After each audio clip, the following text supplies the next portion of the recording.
design, division by design. So, um, I guess I'll just say this: the way, the level of division we're dealing with in America, I don't see the ending being good. I just don't. I don't see the ending being good. I mentioned this. Now we're back. We had to step away for a moment. Some of you guys weren't tapping the screen anyway, so nothing will shut it down quicker than I just felt it was things weren't going well. But anyway, we're going to come back.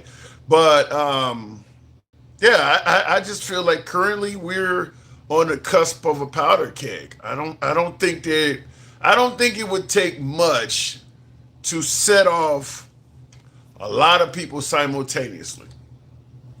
And there you go. There you have it. Something, well, let me see. Obviously racial or political. It could be something political in nature, such as January 6th was a big case of something political happening. And President Trump is kind of pushing all of these buttons at the same time. Um, it could be religious, obviously the Muslim and the Arab community versus the Christian community. Once again, this is yet another button I'll say Trump is pushing, and the right is pushing with the whole. They're trying to impose Sharia law on everybody. I'm just simply saying I think we are so divided now that we're only one good spark away from a powder keg, and I don't want that. I'm sure you guys don't want that either. But to me, the biggest spark, the midterms. I think the biggest spark that could lead to a powder keg and an explosion of division in this country, whereas the potential for violence, the midterms. I really think that we're headed to that at light speed. I'm going to tell you, and I know my MAGA side of the house is not going to like this. They don't always have to agree. You know how we run the program. It's all about free speech. You don't have to agree. You're free to voice your opinion, and I'll read that because I don't censor folks who disagree. But I think it's fairly safe to say Trump is going to interfere in the midterms, particularly if they do not go his way. If the midterms does not go Trump's way, I'm pretty sure I feel confident as a betting man. I feel confident that he's going to say the Democrats took control of the House or took control of the House and Senate by fraud. I'm fairly confident that Trump is going to say that for the simple fact of he has never lost an election he was involved in without saying fraud took place. Why would he not do it this time? I just simply do not believe that there's and listen, and by the way, it is normal. It is almost expected for the incumbent to not do well in the midterms. I mean, even presidents that served 2 terms and was well liked lost in the mid. I mean, Obama had his shellacking. George W. Bush served 2 continuous terms. He lost in the midterms. I mean, that's kind of what happens. Historically, that's what happens. But in President Trump's case, due to the passion of the agenda he has putting forward, whether we're talking immigrants, whether we're talking about his agenda with Iran, I mean, some might throw in Project 2025 if you want to take it that far, but Trump has a different agenda. We often hear about the radical left. Fair enough, the AOCs, the Mamdanis, the Elizabeth Warrens, the Bernie Sanders. Trump's agenda is radical far right. You don't hear the criticism from that angle. And by the way, if you listen to right wing media, you generally do not hear any mention of the far right at all. It's as if if you watch right wing media, it's as if there is no far right segment of this country. They'll talk about far right in Afghanistan or far right in Iraq or Iran somewhere, but you do not hear right-leaning, conservative-leaning media mention the far right in this country at all. And they do absolutely exist. And they're in government office as well. Far right is not just some white supremacist group walking down the street. We have far left politicians and we have far right politicians. They just don't talk to you about the ones that represent the far right, but they do exist. So Trump's agenda is radical in that direction, as opposed to AOC Mamdani's agenda being radical to the left. So, having said that, I do believe President Trump, should the midterms not go his way, will likely interfere with the goings on, up to and including, let's say, Speaker of the House Mike Johnson or Senator Thune, try to get them to not certify the victors. I believe if the Democrats win seats in the House, I think they have to be sworn in or whatever by. In fact, I'm certain of this. They have to be sworn in by Mike Johnson, because there was a Democrat senator or Democrat representative in Arizona while the government was shut down. The Democrat representative was not sworn in by Johnson. Johnson just chose not to swear her in and used the fact that the government was closed as an excuse, even though Johnson himself has personally swore in people while the government was closed. So there is some leeway to do stuff like that. If Trump says there's fraud, they can call for an investigation. And Johnson can say, well, until the investigation is complete, we're not going to proceed with the swearing in. We don't know if this person actually won or not. And it could be several Democrats in several different areas. At the behest of Trump, all this will take place. But I'm just pointing this out because President Trump asked Mike Pence to not hand the baton over to Joe Biden in 2020. And fortunately for the entire nation, Mike Pence did not honor those wishes. I do believe Speaker of the House Johnson would honor Trump's wishes. I do believe Speaker of the House Johnson, if Trump said to not swear those representatives in, I think he would do it. I actually think he would wait. He would actually say, look, there's an investigation going on, and until we can conclude the investigation, we're not going to give them a position. And then they can just drag the investigation out however long is necessary.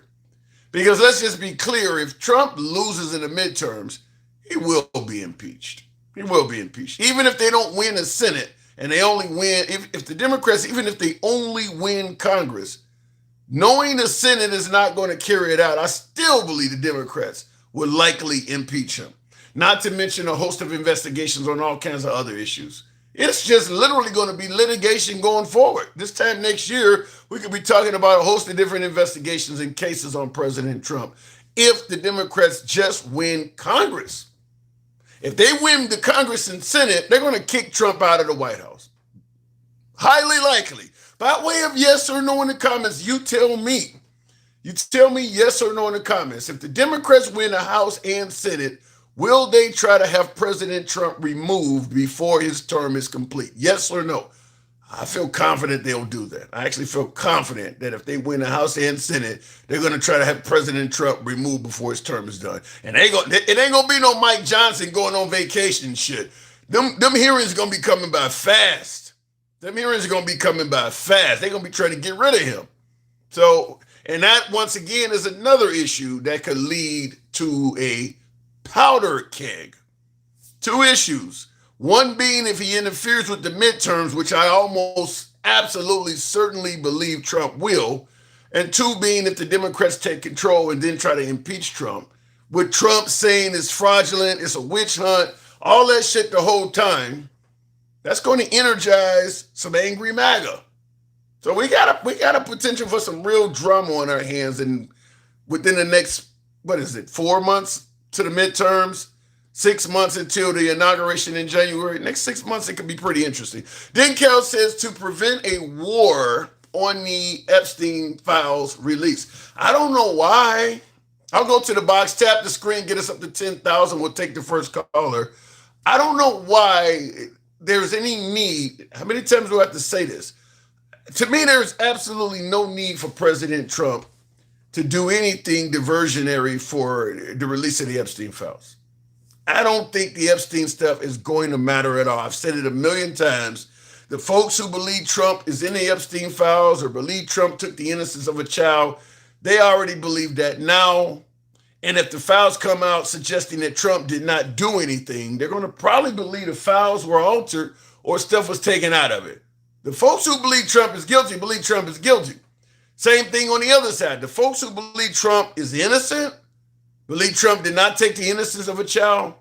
There's nothing in the Epstein files that are going to come out that's going to make them say, I guess he did do it. No. They're going to, just like the left or the detractors of Trump are going to believe if Trump is found innocent or better yet, exonerated, they're going to believe something was taken out with Pam Bondi and all them redacting every damn thing. The other side is going to believe that the Fed, if Trump is found to have actually taken the innocence of a child, the MAGA side of the aisle is going to believe that the feds who interviewed the child didn't do the interview properly. Maybe the kid was coached and coerced into making up a story against President Trump. They're going to tackle it from that angle. They're going to tackle it from the angle that any accusations of President Trump are not accurate, not genuine. There's like 20 women that are accusing Trump of sexual assault right now. MAGA doesn't believe any of them. Even E.G. and Carol, who had a day in court, they actually got a chance to fight over evidence, and she was able to convince a jury that he is at the very least liable for it. MAGA's just like, well, the jury's in a left-wing area. I don't trust them. The judge is a left-wing activist judge. I don't trust them. So it doesn't matter what comes out of the Epstein files. They're not going to trust the information. So I don't see why the hell there is any need to divert if you're Trump from the Epstein files. It's not going to make a difference anyway. Clinton went to the Epstein. Let me go ahead and read this, though. Mr. T2 says, Bill Clinton went to the Epstein Island over 10 times. Trump never. Biden would have released the files. Well, a few things here. First of all, Epstein was incredibly wealthy, and he owned properties in places other than just on that island. I've said this from day one. There is no way in hell I believe that dude, when he got horny or wanted to have interactions with an underage person, only could do it on the island. He's sitting in Manhattan. He's sitting in Beverly Hills somewhere, and he gets the urge. There's no way in hell he's going to fly all the way to that island off the East Coast before he does something. That dude was doing shit in this country. He had Ghislaine Maxwell working for him essentially as a pimp. So if he's sitting in Houston in some posh hotel and he gets horny, he's going to have her send somebody there. So the idea was that person didn't go to the island. They were doing shit on the mainland. Just because you didn't go to the island don't mean you're innocent. That ain't got nothing to do with this. This dude was doing stuff on the continuous 48 states. Probably doing shit in other countries too. It ain't just that island. Trump didn't go to the island. And this man had properties every damn where. So did Trump. If I'm going to put a big if on this, but if Trump was involved in Epstein-like activities, there's a million places he could have had Epstein meet him with, and Ghislaine Maxwell could have simply sent the girl there. Remember, Trump claims that Epstein took one of his masseuse, underage girl that was working at Mar-a-Lago. They weren't just doing this shit on the island. That is not a defense for Trump or anybody else in suggesting that they didn't go to the island. They were doing this elsewhere. Anyway, I didn't want to get into the show. We're going to be talking about what we kind of left off on. I stepped away. You guys were not tapping the screen. Get the likes up to 10,000. We'll try to make it happen this time. But we're going to be getting back into Nolan Wells and Lorenzo Delgado and asking, can a nation divided stand? We are very, very divided right now. Very divided. I need you guys to tap the screen, smash that like button if you're watching on YouTube. Is that Grabucci? How's that name pronounced? Gabushi, yeah, what's up, man? I haven't spoken to you in a while. I'm glad to have you back. So, are you aware of this case here with Nolan Wells? I mean, I already see a red flag in that picture. What's the flag? Being the only African American in an all white. How is being the only black person around a bunch of white people a red flag? What are you trying to say? Are you saying that Willis and are you saying He a that? token. Huh? He a token. He Okay. playing the token. Okay, playing the token don't mean you're gonna die though, does it? I mean, bro, like the likelihood is up there. You know what I mean? Oh, 50, come 50 on chance. now. There's a whole lot of black people that have all white friends and group and an all white surrounding, and they don't end up like this guy. I mean, that's not. I don't think this is not common. Nah, bro, you can't be a token, bro. Anyways, what happened to him? You don't even know. You don't know nothing about this story with Nolan Wells. Nah, it's first time. Catch me up. He went basically on a vacation or whatever to an island or something with these other guys, and they came back without him. And a couple of days later, he was found dead. Where was he found dead at? Where is this story? Where is this off the coast of Texas somewhere down there? I mean, in the South. In the ocean? Did they find him in the ocean or in the beach? They found him on the island. They found him on the island. Yeah, and he could swim. He was a good swimmer. And he could swim. Yeah. And did these white boys report him missing? No, no, they did not. No, Mississippi. My fault, Mississippi. If the white boys didn't report him missing, then they're my prime suspect. Well, the claim is that the boat they were on going back to the mainland was taking on water, and he agreed to stay on the island and let them come back and get him later, and it went from there. I mean, they took his phone with them, by the way, which is kind of odd, but they left him on the island because the boat was taking on water or something like that, and they were going to come back and get him. Let me guess. They took too long. I don't. You know, that's a good point. I don't know that part of the case. I just know that he ended up missing. They ended up lawyering up. They didn't. They really are only cooperating so. And yeah, within a couple of days, they found him dead. I guess the token didn't take his Boy Scout training. Wait a minute. So you're African American, right? Yeah. So you would not go anywhere in an all white environment? I mean, nah, not really. Why not? I mean, you think? What do you think? White people are dangerous to you or something? Or danger to you? Bro, let me tell you something. I dated a white girl. Okay. Right? And I was on I took her out to a trip, and then I had to stop at a rest stop. Mm-hmm. Right?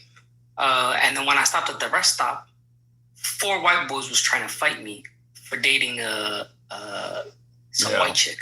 That can so happen. I have a mistrust of white people. Well, right? but here's the thing. Wait. This ain't as bad as the lady that shot the dude over a parking spot. Now that was crazy. Well, if you saw that. Yeah, I've seen the video. What are you suggesting in that case? Was she wrong? Bro, this whole law, stand your ground law, it's not a good law. No, I am with you. I am with you 100%. I do not like the stand your ground law because it does encourage people to take up on violence when they would try to de-escalate situations. I'm 100% behind you on that. I think the stand your ground law is causing people to get killed that might otherwise live. Dude, like it's being used like crazy. Yeah. Like somebody rage baits you, and once they rage bait you, and then you're like going up on their face, and next thing you know is stand your ground. Yeah, I don't like it at all. I mean, you're seeing these stories, and yeah, it's absolutely a case of if you didn't have this stand your ground provision, you would run or walk away from this. In some cases, you could just walk away. The person ain't even gonna chase you. You standing there and arguing with the person and ended up killing them when you could have literally just walked away.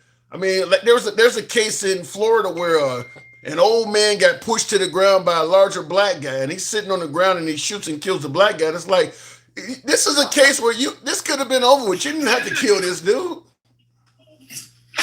I know, man. I know. Here you go. Thank you. You got it. Yo, Yeah. they're handsome. Yeah. If you got something going on, I'll go ahead and move it on if you got something going on. My McDonald's just came, man. So keep All it right. moving. Yeah. I'm glad you're still on here, man. You know. Appreciate it. Go ahead and enjoy your dinner. All right, tapping the screen, get your gallon up. Still not up to 10,000. Tap the screen, get the likes on up. It's not often you hear the door. Well, he was right at the door apparently. He could have walked away. Yeah, I don't like cases where the killer in many of these cases, the person who stood their ground had easy ability to just walk away, and they chose to stay and kill. I just am not a fan of that. If it's self-defense, that's a whole different ball game where you gotta use force to prevent bodily harm or death. That's one thing. But if you're standing, if you're in a road rage argument with somebody or something like that, and you clearly see a threat that you can easily avoid, and you just stand there because you got a gun and kill the person, I'm just not a fan of that. And I keep bringing up Carmelo Anthony, because I do believe Carmelo Anthony, with Austin Metcalf, Carmelo Anthony is one who made a decision like that as well, where he actually got involved in an optional conflict. I just do not believe he had to do what he did. I know a lot of folks disagree with me, but I do believe Carmelo Anthony chose to stab. I don't think he had to do it. I think he chose to do it. In the comments, and by the way, look, if the law says that he can make that choice and they let him go on appeal, it is what it is. I'm not a fan of it, though. I don't like laws that allow you to choose to kill people if the killing ain't necessary. I'm white and married to a Jamaican woman. We have 2 daughters. My parents never come over or visit. It's sad. Yeah. Look, and I'll point that out, what my viewer is saying. Racism is in all communities. I know a lot of folks disagree with me when I say that blacks can be racist as well, but yeah, if you're involved in an interracial relationship, it doesn't matter if you're the white person in that relationship or the black person, or to some degree the Asian or the Hispanic, whatever. You're going to have people that are just like you that does not like what you're doing. Period. If you got a black and white couple, there's going to be some black people in that black person's family that does not like him or her being with a white person. And the same thing on the other side. It ain't just always coming from the white side of the aisle. There's plenty of African Americans that do not agree with that stuff either and make all kinds of snide remarks and comments. In the comments, the man contributed to his own demise. He could have walked away. True. 100% true with that. That doesn't mean he deserved the demise part of it, though. I brought up George Floyd. George Floyd contributed to his own demise. Derek Chauvin killed him. Derek Chauvin deserves to be where he's at, in my opinion, maybe even longer than the 22 years he got. But Derek Chauvin deserves to be in jail. But fact is, if George Floyd, once they were trying to arrest him, had cooperated with the arrest, sat in the car and let them drive him down to the station, I don't think they were going to kill the guy. I don't think Derek Chauvin's goal was to kill him. I think that George Floyd was resisting arrest, and you got a bad cop, in my opinion, in Derek Chauvin, who let his ego run wild to show the crowd he was in control of everything, and he just sat on the guy until the guy perished. But if George Floyd had cooperated, I think he'd still be alive. We could say the same about Austin Metcalf. If he had not touched Carmelo Anthony, yeah, I think he'd still be alive as well. But in both cases, Austin Metcalf and George Floyd, I don't think either one deserved to die for what they did. I don't think they deserve that. In the comments, Tim, he should have never died. Traveling Mom, 100% agree. 100%. You can actually do something, whereas you are wrong for doing it, and lead to somebody taking your life where they are even wronger for doing that. Meaning that they wouldn't have taking your life if you were not wrong in the beginning, but they went above and beyond the response and ended. I mean, there's plenty that happens a lot. A lot of these controversial police shootings often involve a suspect that was wrong to begin with. Broken tail light, you get out the car, you take off running. And somehow, some way, the cop ends up shooting and killing you. Okay, the cop is wrong, but you were wrong for getting out the car and running. You just don't deserve to lose your life. So there's a lot of people who are wronged by, authorities and other stuff, but they did do something wrong themselves to begin with it. Anyway, looking in the comments, and I see T-Mac says, snap out of it. Snap out of what? Come on up, I'll bring you up. You can help me snap out of it. Gangsta Grandma. You fucking ratty raccoon, for real. I ain't said shit. You ain't say shit. Yo, you a fucking twit, for real. But how the fuck you gonna tell somebody they wrong for running and shit when people are afraid for the cops? How dare your ugly black ass is? Okay, let me tell you something. Maybe you should go run because you'll lose a lot of your fucking weight. How about that? Let me. I'm so sick. Okay, you want to talk? Sick. You just want to Yeah, I talk? want to talk for real quick. Because you be talking too goddamn much with the white premises shit, saying the shit that, it's our fault. George, all that shit. It's our fault. Oh my God, it's our fault. Shut the fuck up, man. Oh God, shut the fuck up. Okay, you done? I can't stand your black ass for real. But I love you. Let me just tell you something. I don't love you. I still want the damn divorce. I'm not giving you shit. I'm not signing shit. You mine, baby. Look, let me tell you something. If there's one thing corrupt cops often say when they wrongfully take a life, it is, well, I fear for my life. That is like the universal term a cop can use. And all of a sudden they get wide latitude, even if they were in no danger whatsoever. I think Renee Nicole Good is a perfect example in Minneapolis of the cop claiming he feared for his life and unnecessarily taking a life. In my opinion, Carmelo Anthony did the same thing. If we're gonna look at Carmelo Anthony and suggest, well, you cannot say whether or not he was scared. You can't say that on anybody. If a cop wrongfully takes your life and tells the people, well, I fear for my life, do you just give him a pass? Tim, you know what? You are a coward, for real. You're a white man. Now, you will say, yes, master. Oh, I'll put my hands up, master. Oh, I'll do that. Let me tell you something. There's black people, unlike your ugly ass, that would listen to everything the popo says and still get alive. Like my brother, he did everything the cops said. My brother held up a phone and got unalived. He did everything that cop said. Okay. And still did it. So shut your fucking mouth, Tim. Okay. I don't and think. You know what? Shut your mouth, because you know what? You think you white, for real. You damn burnt ass cracker. What the hell have I done to indicate that I think I'm white? What the fuck are you talking about? Because you are, Tim. You're doing white tea supremacy. All your talking points is white tea.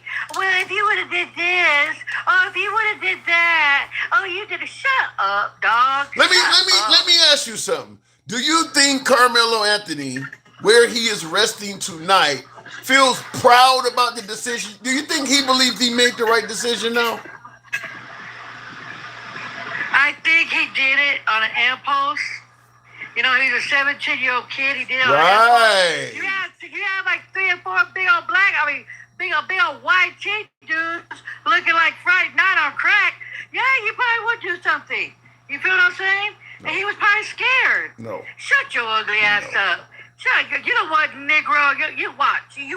He had fear, but I forgot about you. You're a burnt cracker, so you know that you'll probably run. Okay. Oh my God! Don't look at me. I'm gonna run.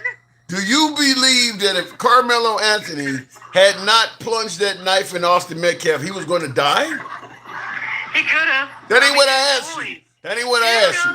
Yes, I think he could. I think they would have beaten what up. But let me tell you something. There's other things coming out that those 2 white dudes were bullies in their school and stuff. Bullies and it is what it is. It's a big difference between being a bully and you taking the life of somebody, talking about you were going to. It don't matter. Yeah, it does matter. No, it don't. Tim, have you ever been bullied? You a punk. What? I'm being bullied right now. You're doing it right now. Yeah, I'm punking you now because You don't even got the fucking kahunas. But anyways, was you bullied when you was a baby? Was you? I've had some. That's why you act. And I never once thought about killing them. What? You sure? Did you whoop the ass at least? No. Yeah, Look, I figured. This is what. I figured. Okay. Shit, not this one. Not this sister. I took people out.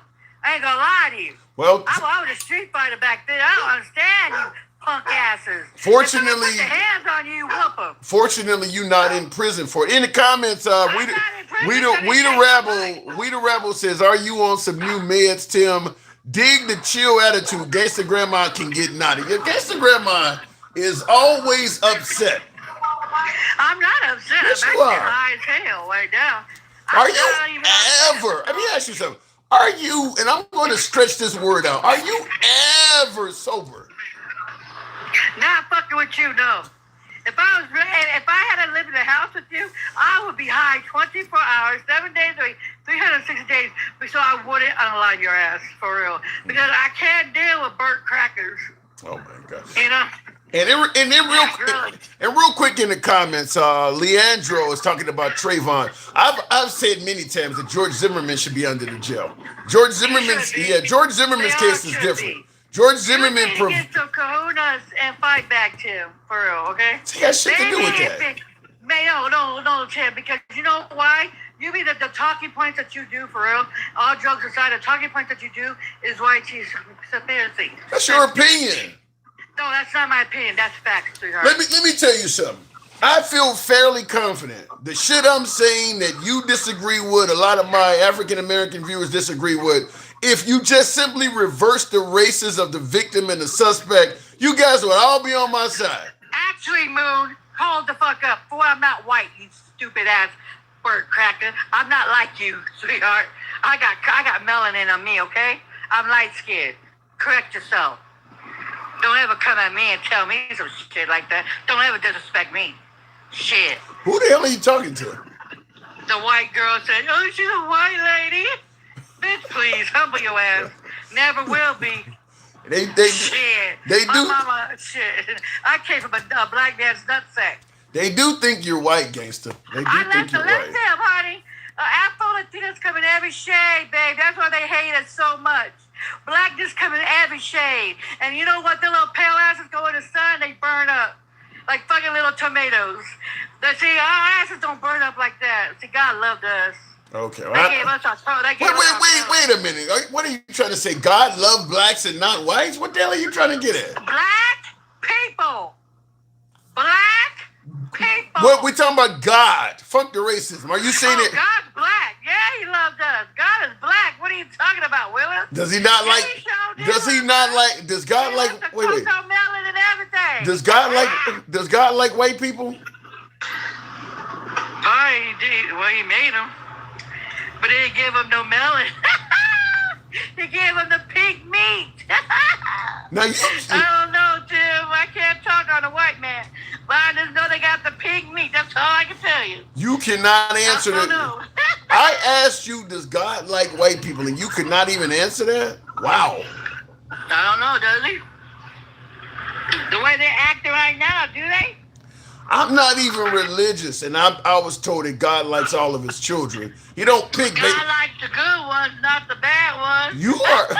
You are essentially saying God is a racist. No, I didn't say that. Yeah. If you know for certain that God likes black people, and you don't know for certain if they like whites, you're saying he's a racist. Calm it down. Calm it down. I'm listening to you. I said God likes the good ones. God don't like the bad ones. He don't like the Christian nationalists. He did say that in the Bible. He don't. The ones that are doing the shit they're doing to us, like we're supposed to be feeding the poor and shit. You think that and look what Trump and them is doing. You think he likes that? No.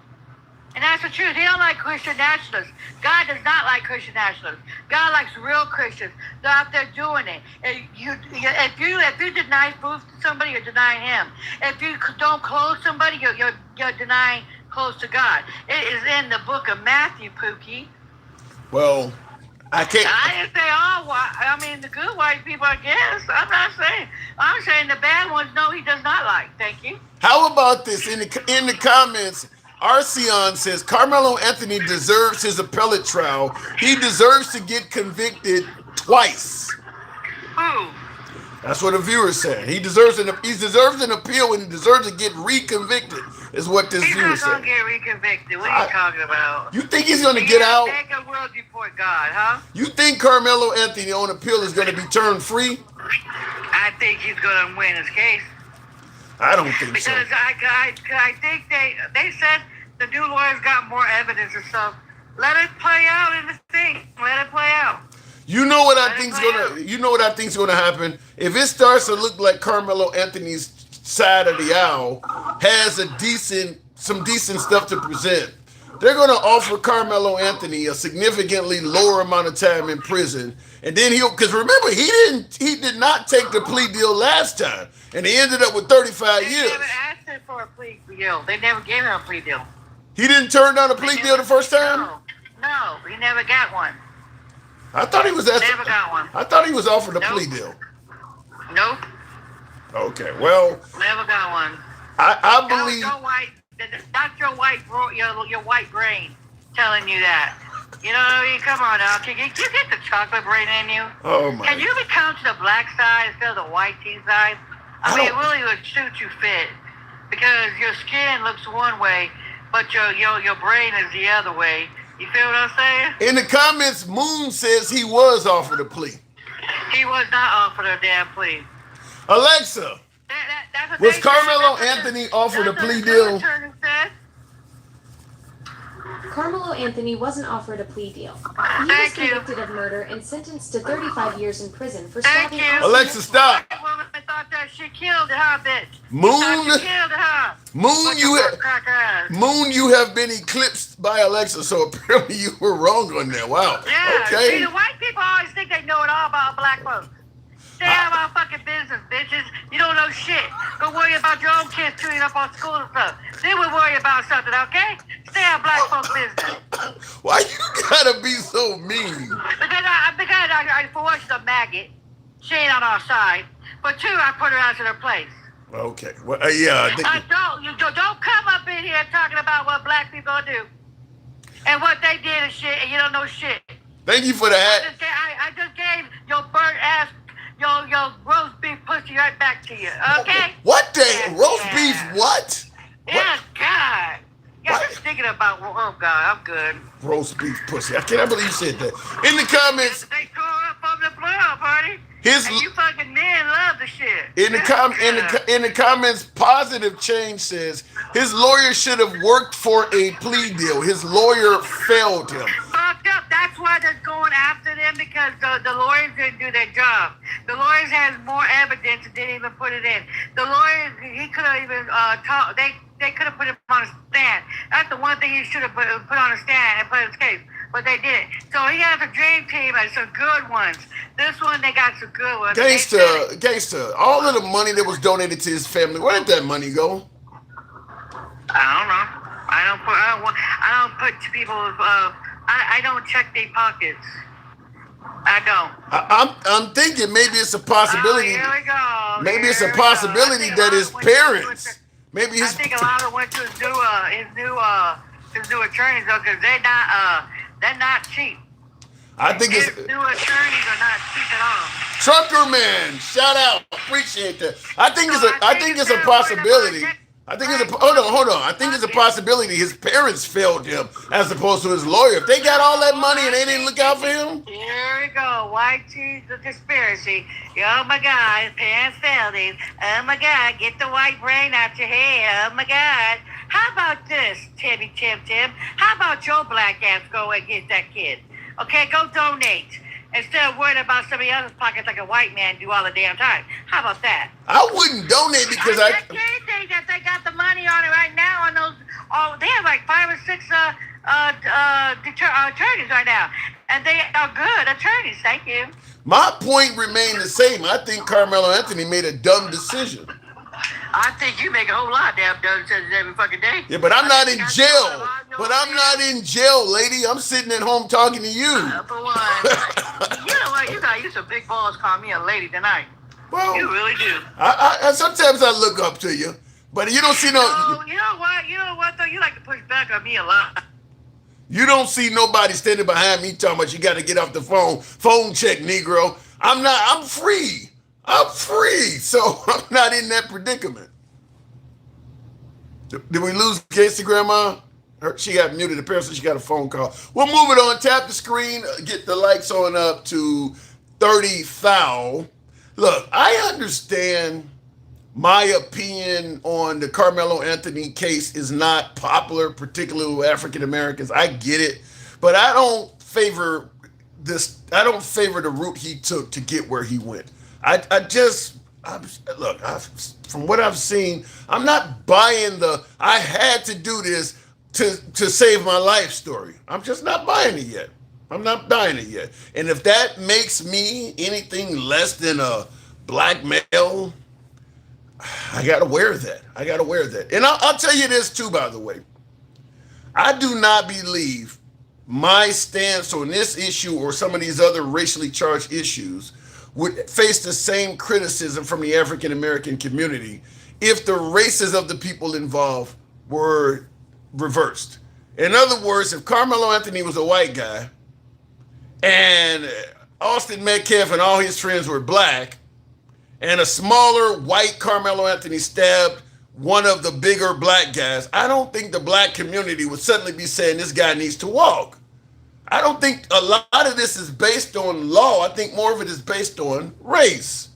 And I'm not joining that same train. I'm looking at it from, because my opinion on whether or not Carmelo Anthony should go down would be the same if he was a black guy or a white guy.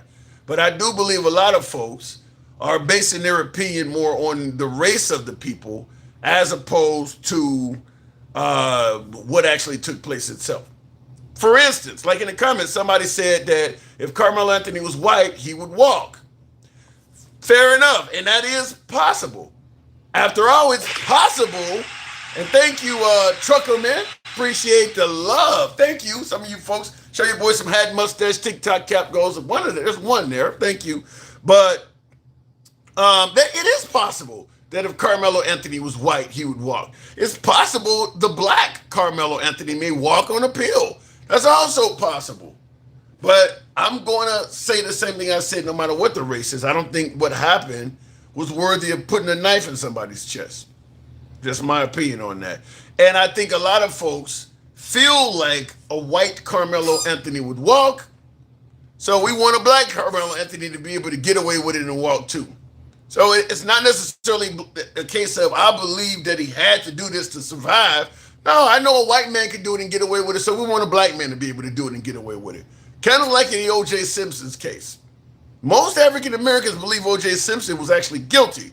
But hey, we want him to walk because it's nice to see a black person finally being able to do something horrible and get away with it, just like the white people did. So it's not really based on how they feel about the case. It's more just solely based on race. I'm giving you my opinion based on what happened, not because of the skin color of the people. In the comments, though, we're continuing to take pushback. Let me make sure you folks understand. This is an uncensored program. We don't block, ban, or censor anyone. When I say you can be critical of anyone, I'm talking yours truly as well. We believe in free speech. So everyone gets to speak without the censorship. We are MAGA friendly. Liberals are welcome as well. What do we say? Our comments go left of Mom Donnie to I'm having dinner with Q. But when we say we believe in free speech uncensored and you can criticize anybody, including the host, I'll give you an example. Drunk Review says, bro, just stop. You are embarrassing yourself now. There is nothing you can defend. I can easily give you something that I can defend. I can defend the court's ruling. The courts obviously agree with what I'm saying, not with what you're saying. Carmelo Anthony did not walk. He's incarcerated. They did not believe he had to do that to save his life. I can defend the court case. Same thing when I'm talking to MAGA and they're trying to say Trump is innocent. I can defend the fact that he was convicted 34 times. You had your day in court, you lost. I can defend it from that angle. Arletha, appreciate the TikTok cap. Thank you very much. Let me continue on with the program. Tap the screen, get the likes on up to 30,000. In the comments, did you hear Trump said he was president 3 times? Yes, President Trump will forever believe he won the 2020 election.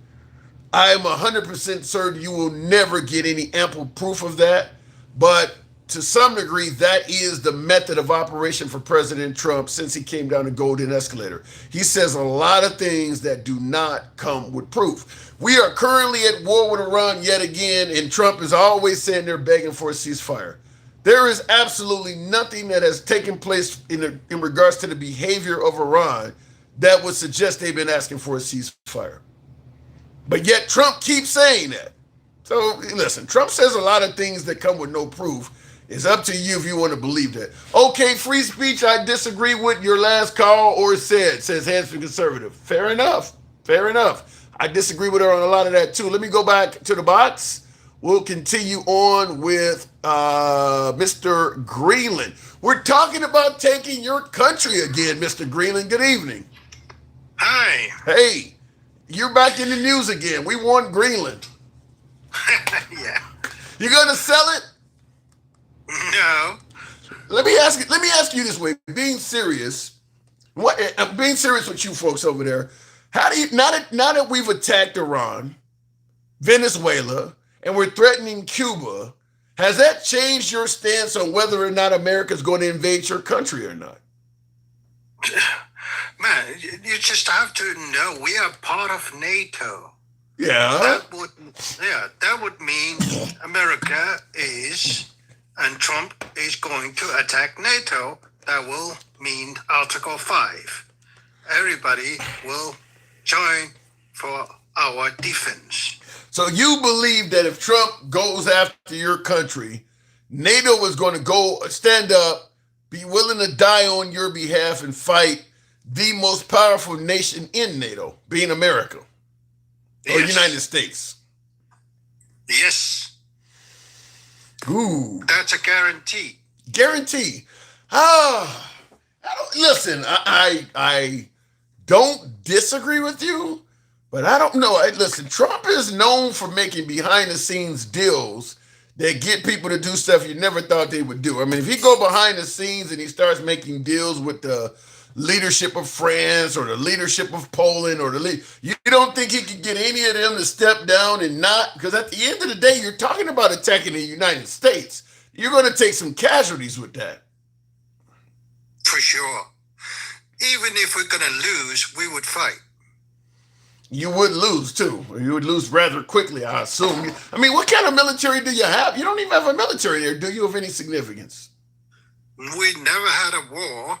In our entire culture, we never went to war. 25,000-year history, we never went to war. We don't have a word for war. You do not have a word. So you get your country has been a nation for 5,000 years and you've never been involved in a war? No. Wow. That's amazing. Well, it's not exactly a hospitable climate there. Maybe that has something to do with it. It's a little chilly outside there. What's the temperature over there now? Now you're in the middle of summer. Have you reached the point where the sun doesn't set? Yes. That's crazy. It's comfortable now. But so it's daylight there 24 hours a day.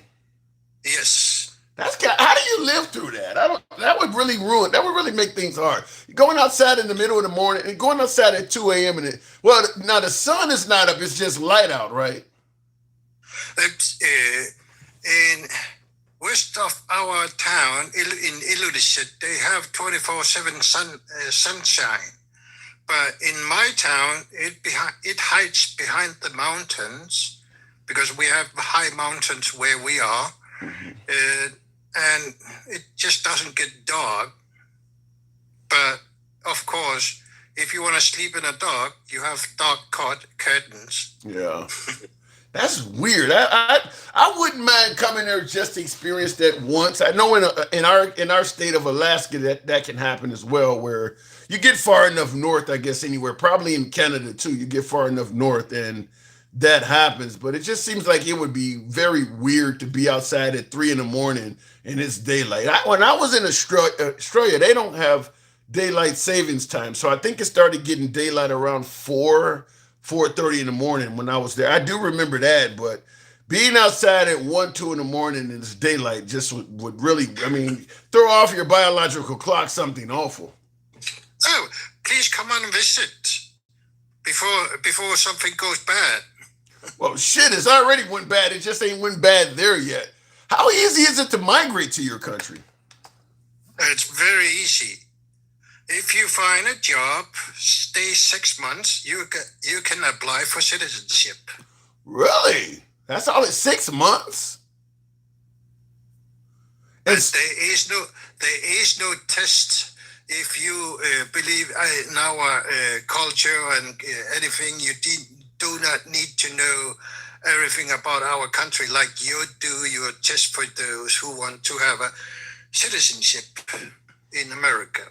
Well, I gotta ask this question because I got an audience that there's a lot of African American. What is the diversity like in your nation? Is there a lot of different? Is there any black people there? I gotta ask that. I think they are maybe 10 black people. You said 10. What the fuck? What am I gonna end up like Nolan Wells? There's only 10 black people there. I'm just guessing here. We don't get many. Wow. Well, as they say in my community, where the white women at? Okay, so in other words, it's not a lot of African Americans, but that would make you unique, though. I mean, there could be some benefit to that, I suppose. I mean, you come with the accent, you come with a little bit of extra melanin, you could be a unique character walking around there for some of the ladies, I would think. Yeah, but there are few Thai people in Greenland. They are, I think, couple hundred, so maybe almost 1,000. Okay. How hard is it? How hard is it to find a job there, though? Because you said you got to come there, find a job, and then in 6 months. I mean, I would assume it would be hard to find a job. It depends on which town you are in. My town is difficult to find a job. There is not money. We are a very small town. Population is decreasing, but in bigger towns like in capital Nuuk and Ilulissat, population is booming there, and job opportunities are coming. How often do you ever leave Greenland? How often do you travel at all? Or are you just in this little town? I cannot go. I cannot afford to go to the next town. Damn. Is the level of income for you? Yeah, part of it. I am also single father, so I have my own house and my yeah. Now you said in your country you cannot own property or something like that. But you cannot own land. You cannot own land. Okay, yeah, you can do that. But you can build any house, any size house if you apply for it, and if you get permission to build it, you build it. So the house is yours in perpetuity. We don't need to pay for taxes for it. It sounds like a kind of a free spirit area, but it's just no people there. I mean, I suppose if you really want to live off grid, Greenland would be the place. But you can't even. I mean. What do you guys do for energy? Because it ain't like you're gonna put solar panels on the roof. I mean, like we are investing in dams, so we can. I forgot how to. So we can use water for electricity, but most of the towns we use big diesel engines. Okay, so you're burning fuel. Okay, because I'm just wondering, what you guys are so far at the top of the planet, you're not getting direct sunlight, so solar energy is not going to do very well there. I mean, I don't know, maybe wind energy or something, but I'm just wondering what you use for energy. So you guys are burning fuel. So I mean, yeah. now you're in summer you could have a free sun solar, so you don't have to pay electricity if you invest in solar. Yeah, but you're not getting much sun. The sun is hitting Greenland at a steep angle. I mean, you're not getting much sun. And that's in the summertime. In the wintertime, it's dark there 24 hours a day, isn't it? No, you get the still benefit of the torch. For example, if I shine at the torch at you, that's the sun. But if I shine next to you, you still get some light. I don't get that. Explain that again. If I shine a torch at you, that's sunlight. But if I shine next to you, you get still benefit of the light. Yeah, but if you're trying to have a solar panel collecting sunshine, I'm assuming the amount of voltage coming from a solar panel in Greenland's got to be pretty low. And I mean, because in the wintertime, the sun doesn't shine at all, right? Yeah, it doesn't come up. Yeah, so there's nothing all of that time. I mean, but it depends where you are in Greenland. If you're in South Greenland, you get sunshine all year round. Yeah, but that's going to be sunshine. Like, okay, here in America, if you got a solar panel, like 1 o'clock in the afternoon when the sun is directly above, that's when you're getting the most voltage. You know, around 6 or 7 o'clock in the evening, you're not getting much because the sun is at an angle. That's going to be your whole summer is that angle shit. You're not going to get any. The sun is never directly overhead. So you're going to be getting low voltage at best the whole time. It's just not a good place. Are there a lot of solar panels in Greenland? There are few, but nobody really use them because that's the reason is we get a hurricane string wind. They will blow away, especially. So it's windy as hell there too. This sounds like the surface of the moon. I mean, like, what can you do much outdoors, or are you just always inside? No, we almost always outside. In that weather, what is your weather right now? Because it is summer there. It's very calm, nice weather, summer. Give me some temperature. Give me some numbers. Now, I know you're in Celsius, but what is the temperature? It's about 10 degrees right now. I'm thinking that's got to be probably 50 something. I used to know because when I lived overseas, it was all Celsius. Yeah, but it's also you need to also think about we have a very dry air, so there's a huge difference between the sun and the shadow. Always. Yeah. I don't know. That's got to be an interesting. Why do we want your country? What do you got up there? You got some rare earth minerals or something? What do we want you for? Yeah, we have the second largest rare earth minerals, possible world largest oil reserves in the world, and a lot of different minerals around the world, around our country. And the ice is melting away. We're getting more land, so there will be more opportunities in the future. Do you believe that's why President Trump wants your country is to take your resources? Yes, the only reason. Well, yeah, because I'm trying to think. They're claiming you guys are near the polar ice caps. So if we get into a war with China or Russia, that's the path the missiles would take. So they want to be able to shoot them down by, putting, I guess, surface-to-air missile sites in your country. But I'm with you because I don't believe that Greenland would have said no to putting surface-to-air missile sites in there to begin with. We could already do that. Yeah, because the agreement what USA with Denmark already has, you just need to ask to put some more soldiers. It's over there. Yeah. You don't need to take the country. It's crazy because I got a lot of my Trump supporters, the ones who wear the beautiful little red hats. They believe that we need to take Greenland for the purposes Trump is stating. But yeah, I'm 100% certain that we don't need to take your country to bolster our defense because you guys have been so friendly with us that anything we needed to put in your country, you would have allowed us to do that anyway. So And then Trump goes, well, yeah, but we could protect Greenland better if we own it. Yeah, because you're pillaging, you're pretty much robbing the resources. I mean, it's pretty obvious, but it has worked well for President Trump by giving, I suppose, false reasons for going in countries like we were going in Iran to liberate protesters. We're going in Venezuela to stop fentanyl, and people buy it. People are actually believing that here. Yeah, that's because your education system and your new system is not working. What are you saying? We are uneducated here in the United States? Yeah, easy to trick. I don't know about that. Well, a couple of us are, but Okay, let me ask this question. What is your delivery system in America? How long do you have it in reserve? you mean Any food, any supply.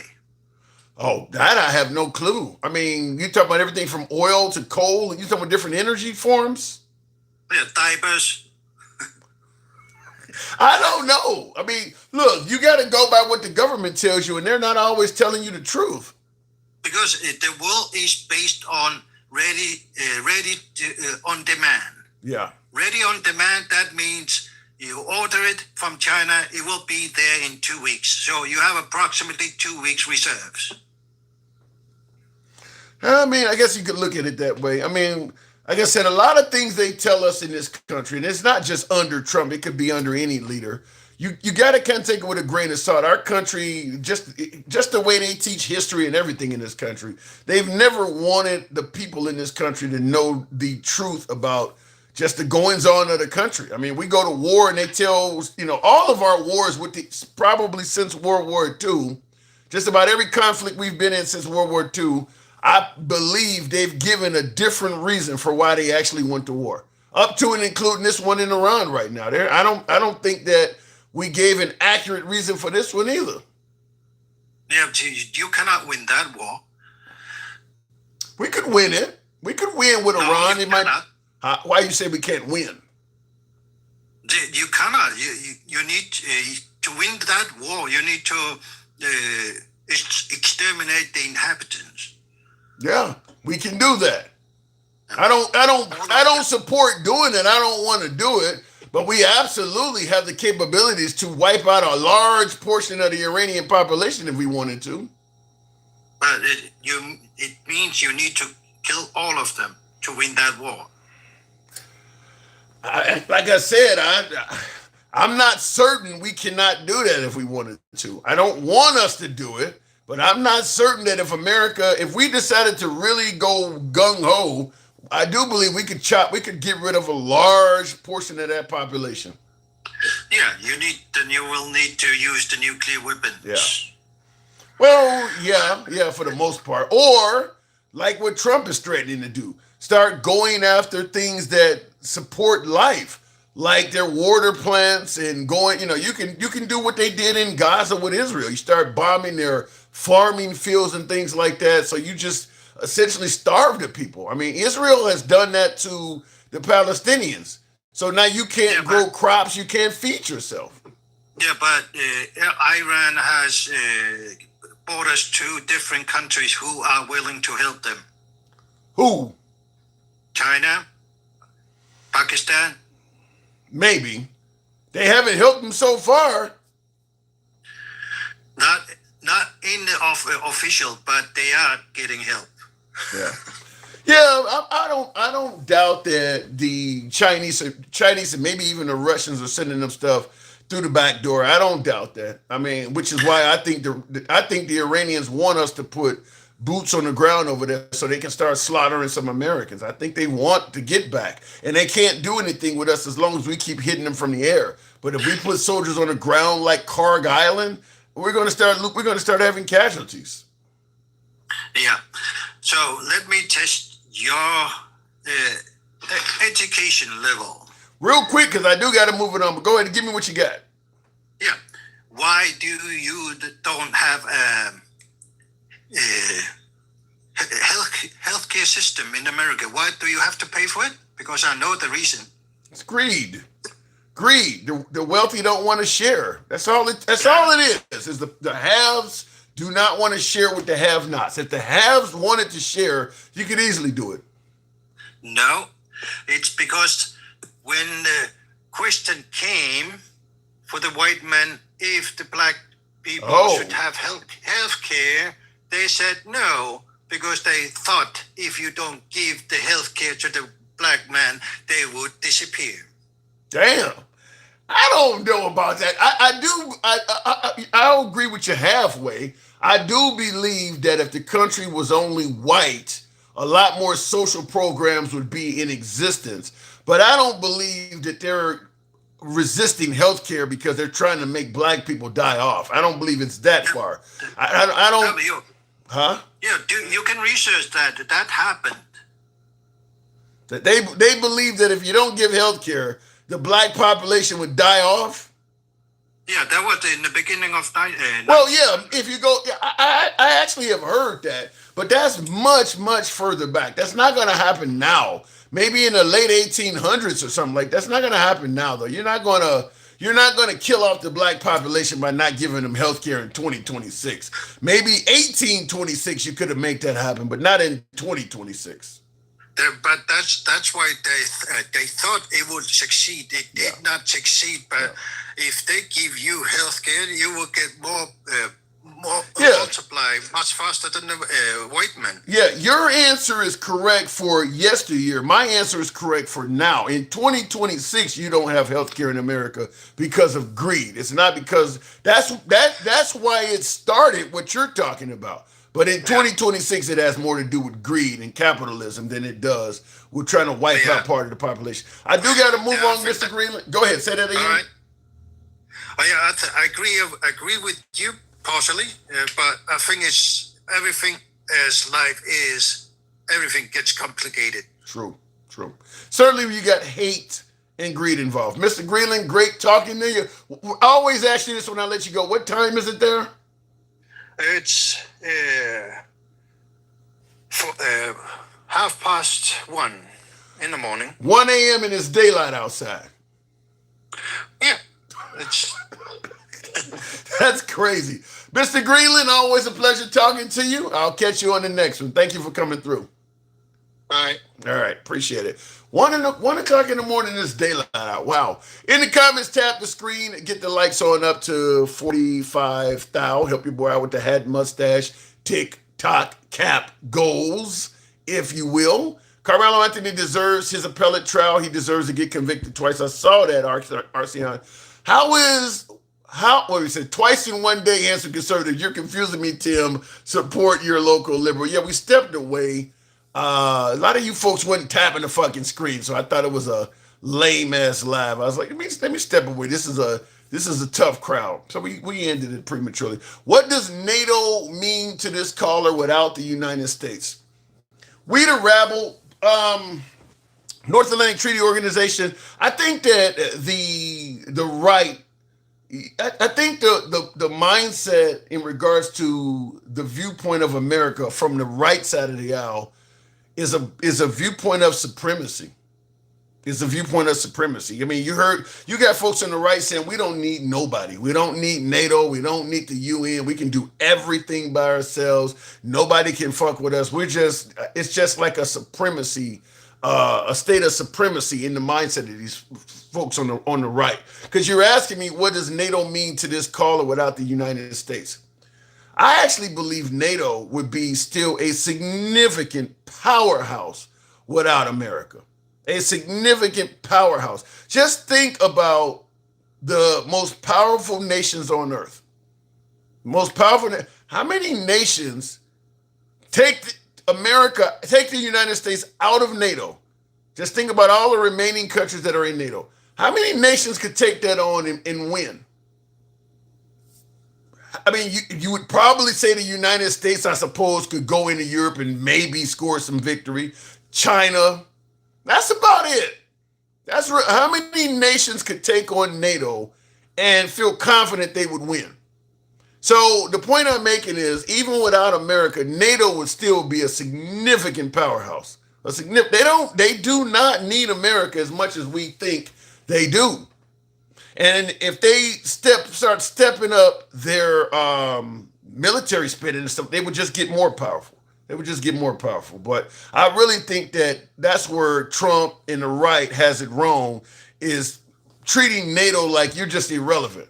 They could do it. That continent could do a lot of damage on its own. There's a lot of great minds, a lot of great products, a lot of just great innovation that comes from Europe.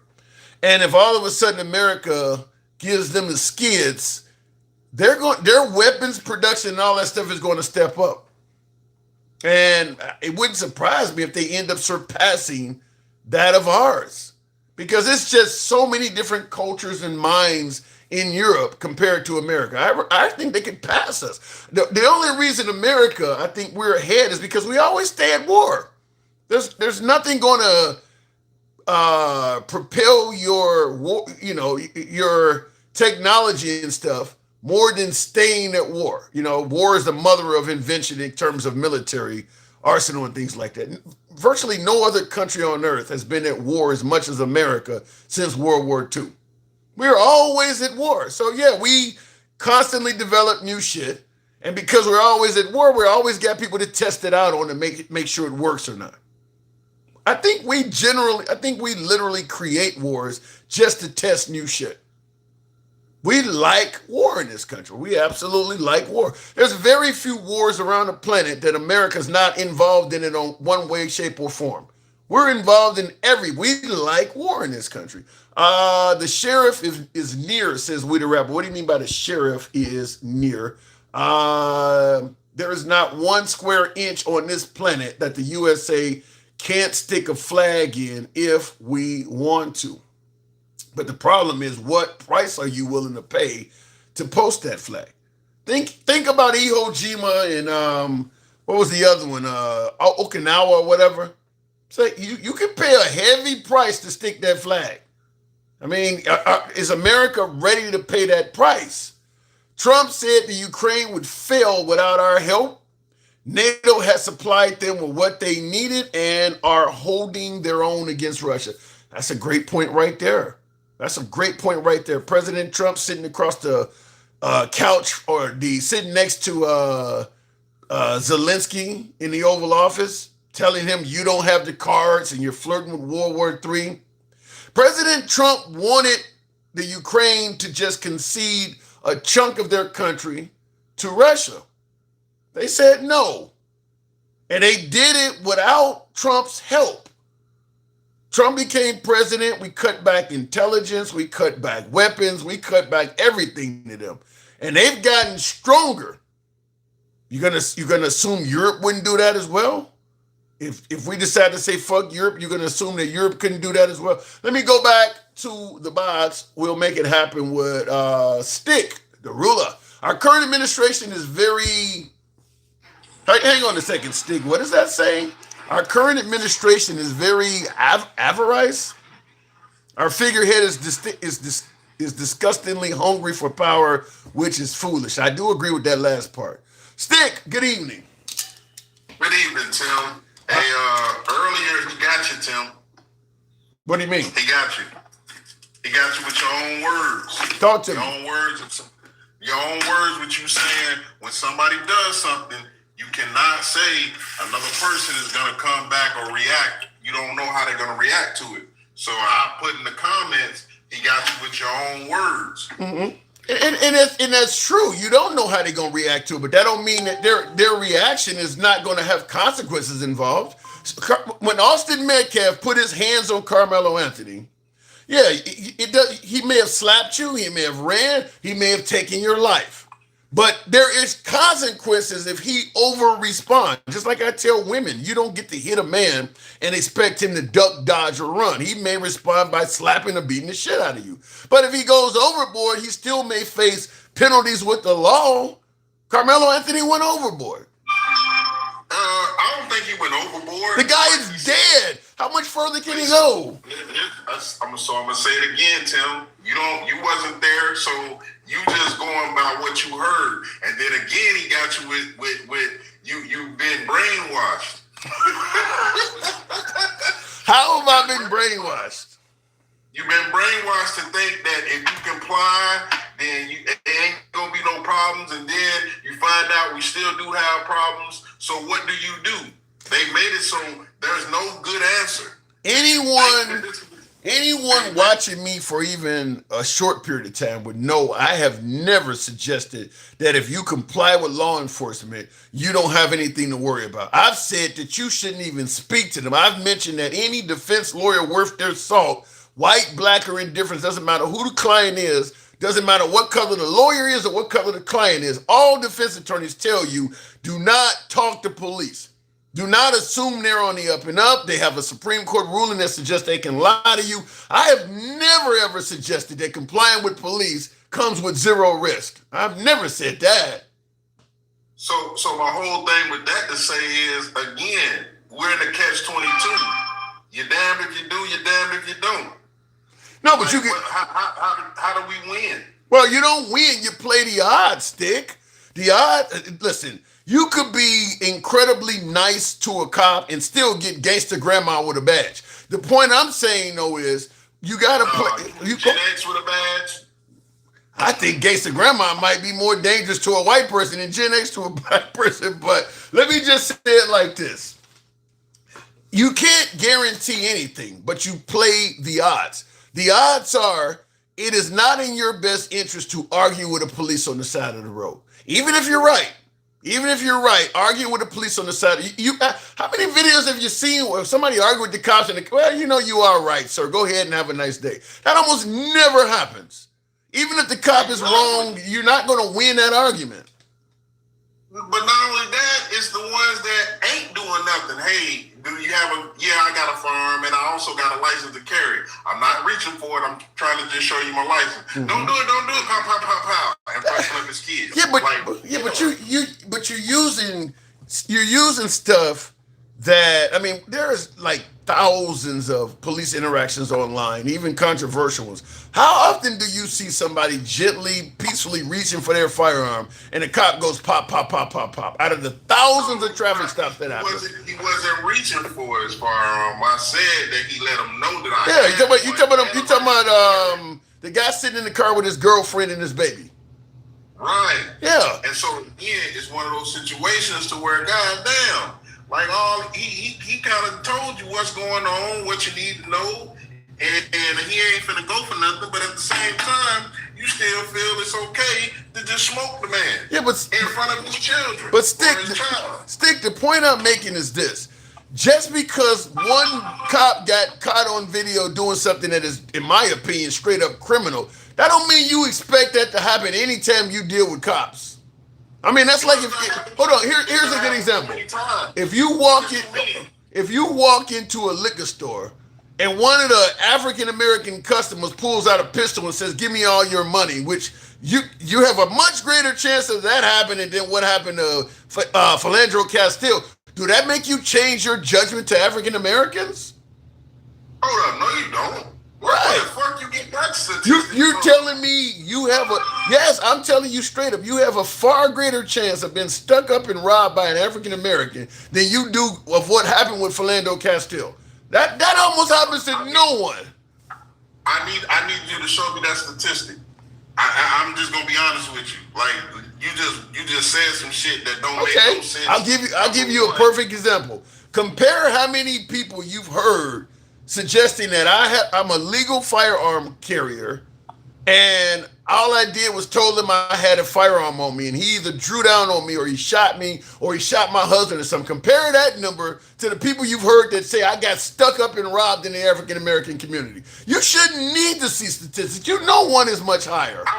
So number one, I'm from Carmelo out of Tampa Bay. And I've never heard any of my homeboys say I got stuck up and robbed. I'm 47 years old. I don't know one homeboy that has been stuck up and robbed by another African American. Really? No robberies happen in your area at all? We don't. For what? We got everything. We good.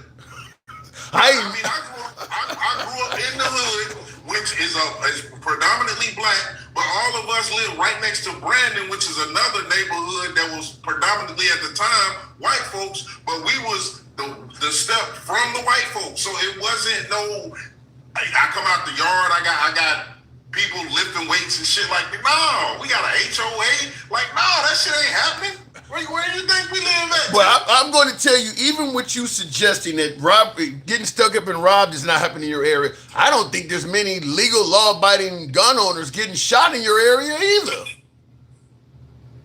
So my whole point of it is the contact situation between us and the police is higher. Even though we don't have a high crime rate in my neighborhood that I grew up in, even though the contact rate, as soon as they see you, boom, it is what it is. They already have a perceived notion that something is wrong or you done did something wrong. They just got a boy just now, he had a hoodie on walking because it's the summertime, and he had a jacket with a hood. He didn't have a hoodie. He had a jacket with a hood on. And the police is walking behind him, hey, where are you going? What you doing? Oh, don't walk across the street. You might get hit. Oh, now I'm doing a traffic stop and grab. I saw that video. I know the video you're talking about. Like, so again, you got a higher chance of some shit like that happening than getting robbed by an African American. That's some bullshit, Tim. Maybe in your neighborhood, but you go to the hood in Detroit, the hood in Chicago, the hood in Philly. You got a far greater chance of that. I don't know where you live at where black on black crime is non-existent, but that normally ain't the case. I don't know where you live at. Tim, I'm not finna do the thing that everybody likes to do. Oh, my hood is this and my hood is that. What I'm finna tell you is, you know what was a good depiction of really how the hood is? Mm-hmm. Malibu's Most Wanted. You know, I didn't see that. I didn't see that. You know our dog is having puppies, and then he's looking like, oh, really? And the white dude, and then the black dude's got to be like, pit bull puppies, fool. Like, yeah, that's like. Well, the hood I grew up. Well, first of all, the hood I grew up in didn't have any white people in it. So you grew up in a better hood than I did. My hood was not interracial. It was just all black people. So there wasn't no white guy to say pit bulls. If a white person was in my neighborhood, they were either cops or they were dealing with real estate or something coming through the neighborhood, or some of this fucking, what do you call it, child protective services type shit. But all the inhabitants were black. So I'm gonna just say it like this. I was born in Louisville, Kentucky, which Louisville is off the chain. It's on the first 48. I'm still saying, even growing up a little bit in Louisville, I've never seen nobody get robbed. I've never seen another African American rob another African American. That's crazy. Does it exist?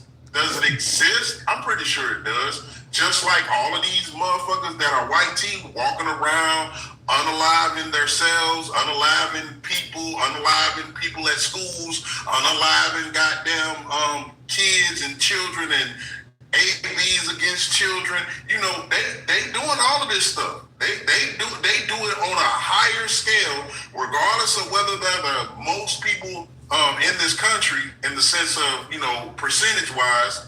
They're doing more crime than everybody total loss. Somebody brought up First 48. I think they're in Louisville. I don't know, for what you've experienced growing up in the hood where you've never heard of anybody that's gotten robbed and stuff like that, you grew up in a very nice, rosy area, because that is not, I mean, I grew up also on the north side of Milwaukee. Licks was everywhere. People were hitting licks every damn where. For you to grow up in the hood and you didn't experience that stuff, that's amazing. Before we continue on, though, somebody in the comments, I wanted to just tell them their case about Trump. I don't know, was it Zay0991? That is 100% false. I'm not even going to read it. But no, what you're talking about, Stick, I've never heard of that. Where I don't know, nobody that's gotten robbed. I suppose nobody car got broken into anything. Nobody got shot. None of that, huh? For what? We got money. What we got to rob? That ain't the hood. Then that's not the hood. So it is the hood. The hood got money in it. You think everybody just sitting around? Is it diverse? Is it diverse? Yes. Okay, that ain't. We got Puerto Ricans, we got Cubans, we got Guatemalans, we got white folks, we got black folks, we got pretty much. And everybody getting along, harmony, no crime, and all that. No, we go to the Spanish barbershop and or you know what I'm saying, the Latino barbershop. Like they cut our hair, we cut their hair. Like we just in Claremont, in Tampa, we don't have that problem. Yeah, that's amazing. Your neighborhood is, you're basically saying I grew up around a bunch of minorities. In my neighborhood, the crime was so low that we had a greater chance of being affected by the cops than we did each other. That's above, that is above the norm for most minority areas. That is certainly above the norm. Yeah, and it needs to be above the norm, and I would hope that more people speak out about it, because we only shorten the name. It's neighborhood. We understand that. But when we say the hood, it don't necessarily mean it's fucked up and we got cars on fucking Do you have poor people in the area? Bricks and shit. Do you have poor people in the area? Yeah, but they stay by the freeway. They waiting for you to get, because Trump done made it so bad that instead of them being able to be downtown and all of that shit, him and DeSantis done got together. You can't be broke and in Florida, or broke and in, well, you can go to California. So in that area where the poor people are, is the chances greater in that area that you may have person on person crime versus police? They can't afford a weapon. No, they can't afford a weapon. Only thing they can do is come up and ask you, do you want to buy water? They're at the So what is this, crime? What do you live in, crime-free Florida? No, I don't live in crime-free Florida, but where I do live is, I'm just as broke as you. I'm not finna rob you. You ain't nobody. Like that's how we look at it. Even for the ones that was out there doing the dirt, doing wrong, being the hood dope boy and all of that stuff. Them dudes is trying to be Nino Brown, and not Nino Brown, but they trying to be Frank Lucas. They trying to give away turkeys and shit. So for folks that are just tuning in, and by the way, folks, tap the screen. If you're watching on YouTube, I need you to smash that like button. If you're watching on TikTok, tap the screen, get the likes up, and help your boy with the hat and mustache goes, please. I'm asking you this. So just to get clarity, you're saying in your neighborhood, you have a greater chance of being victimized by the police than another citizen? Yes, because crime is so low. How often does that happen? How often do the police victimize citizens in your area? I would say at a greater than somebody robbing somebody. Yeah, but what does that mean though? I'm at the age now where when I was younger, shit, just for walking down the street wearing the blue bandana like I was Tupac and Dickie suit on, they want to pull me over and say I'm part of the game, when really, no, this is just how we dressing right now. When they pull you over though, or when they profile you, what do they do to you? Is it just, because you're saying they victimize you, how are you being victimized? I'll give you an anecdote, just a real quick one. Okay, so I got a friend, we go to the Hard Rock. We got the Hard Rock Casino here in Tampa. He says, hey, bro, I don't know if I'm going to be able to make the games, because, you play a parlay, you pick up to like eight teams, win or lose, whatever the case may be, points, whatever. He says, meet me at the Wawa that's across the street from the whatchamacallit. I'm going to give you $50. I need you to go play it. He can't go in the casino, so he allows, he gives me the money to go play for him. All right, cool. I meet him at the Wawa, it's down the street from my house, the casino is too. Get the money. He's sitting at the pump. He gives me the $50. I leave. As I'm leaving to go to the casino, which is right across the street, I get pulled. The police come up and ask me, I got a crossbody on, a Coach crossbody, male crossbody. Yeah, the bag. Puts my hands out the window. He pulls his weapon out, everything. So I'm like, man, well, okay, I put my hands out the window because I don't want to get pew-pew, right? I say, man, well, what the hell is going on? You ran 2 stop signs. What stop signs? I didn't run no stop signs. What are you talking about? Okay, give me your license, down. I say, okay, before I give you my license, let me just say this, bro. When I give you my license, look at my license. So he's all nervous and shit. I got my hands out the window. I say, I'm finna go in this crossbody and I'm finna get this license. I get the license, I give it to him. I say, now, before you just walk away, I'm going to ask you again to look at my license. So he looks at my license, he sees I'm a veteran. Then he goes, oh, thank you for your service. The reason why I told you put your hands out the window, people hold pistols in their crossbody, so I just, and I'm like, yeah, but you don't know. Just like you said about people not knowing when you can say something and it might trigger somebody and they say something that's worse, or you touch somebody and they do something worse, like hit you in the chest with a poker, like all of that is relevant. Yeah, but where's it? Okay. So when I asked him why did he pull me, he said, "I seen you at the pump. What did you get? You got anything illegal?" I said, "No, I got money, unless that's illegal." He gave me $50 to go play a ticket for him at the casino. Oh. You sure you ain't got nothing? No, I ain't got nothing illegal. So again, I'll have that encounter before I have somebody come up and rob me. Yeah, but well, first of all, is that you consider that as being you were victimized? I consider that as I was being profiled. Yeah. You thought because I walked over from the pump from my car and talked to my friend, grabbed $50, and then left. You wanted to, because you were sitting there. Hold on. See, when I asked you, do you have a greater chance of being victimized by? I was talking about that Diallo shit where you got a firearm and the guy shoots you a bunch of times. That's happening to nobody. Profiling, yeah, I've been profiled. That happens to everybody. That I do believe, but that's not cool either. And then number two, you fail to forget. I told you he pulled his weapon out on me because he seen I had a crossbody, which means I had my windows down. Okay. You seen that I wasn't trying to do nothing. I didn't have any. You just pulled your weapon out because you was Mr. Big Shit and you thought that you had a drug bust that you seen. When I got $50 and went to the goddamn casino after I got traffic stopped.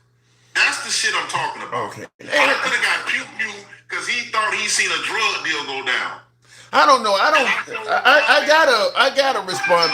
Where you and I disagree is what happened to that man with his kid and his woman in the car. I don't think that happens to her. I think that is like lottery odds that'll happen to you.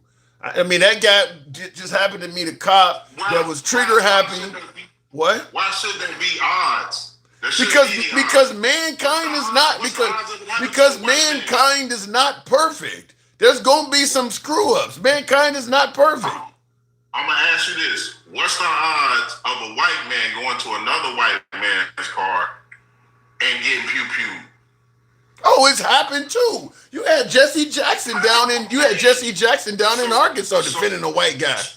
So when you got violent white teen men, regardless of whether they're citizens or they're police, but they walking around because they thinking they missed the big shit and they're thinking that they better than everybody, your chances are higher, just like it's higher for a young black male to be on a boat with full of white folks. He's in danger. Yeah, what I'm saying, unfortunately I got to move it on for time, but what I'm saying is the stuff you're pointing out, I don't disagree with the way you're framing it. But the chances of that stuff happening to African Americans is lottery odds. Even this stuff behind me with Nolan Wells.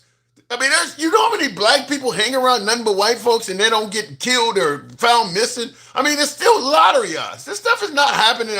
It ain't like this is something that's happening all over the place.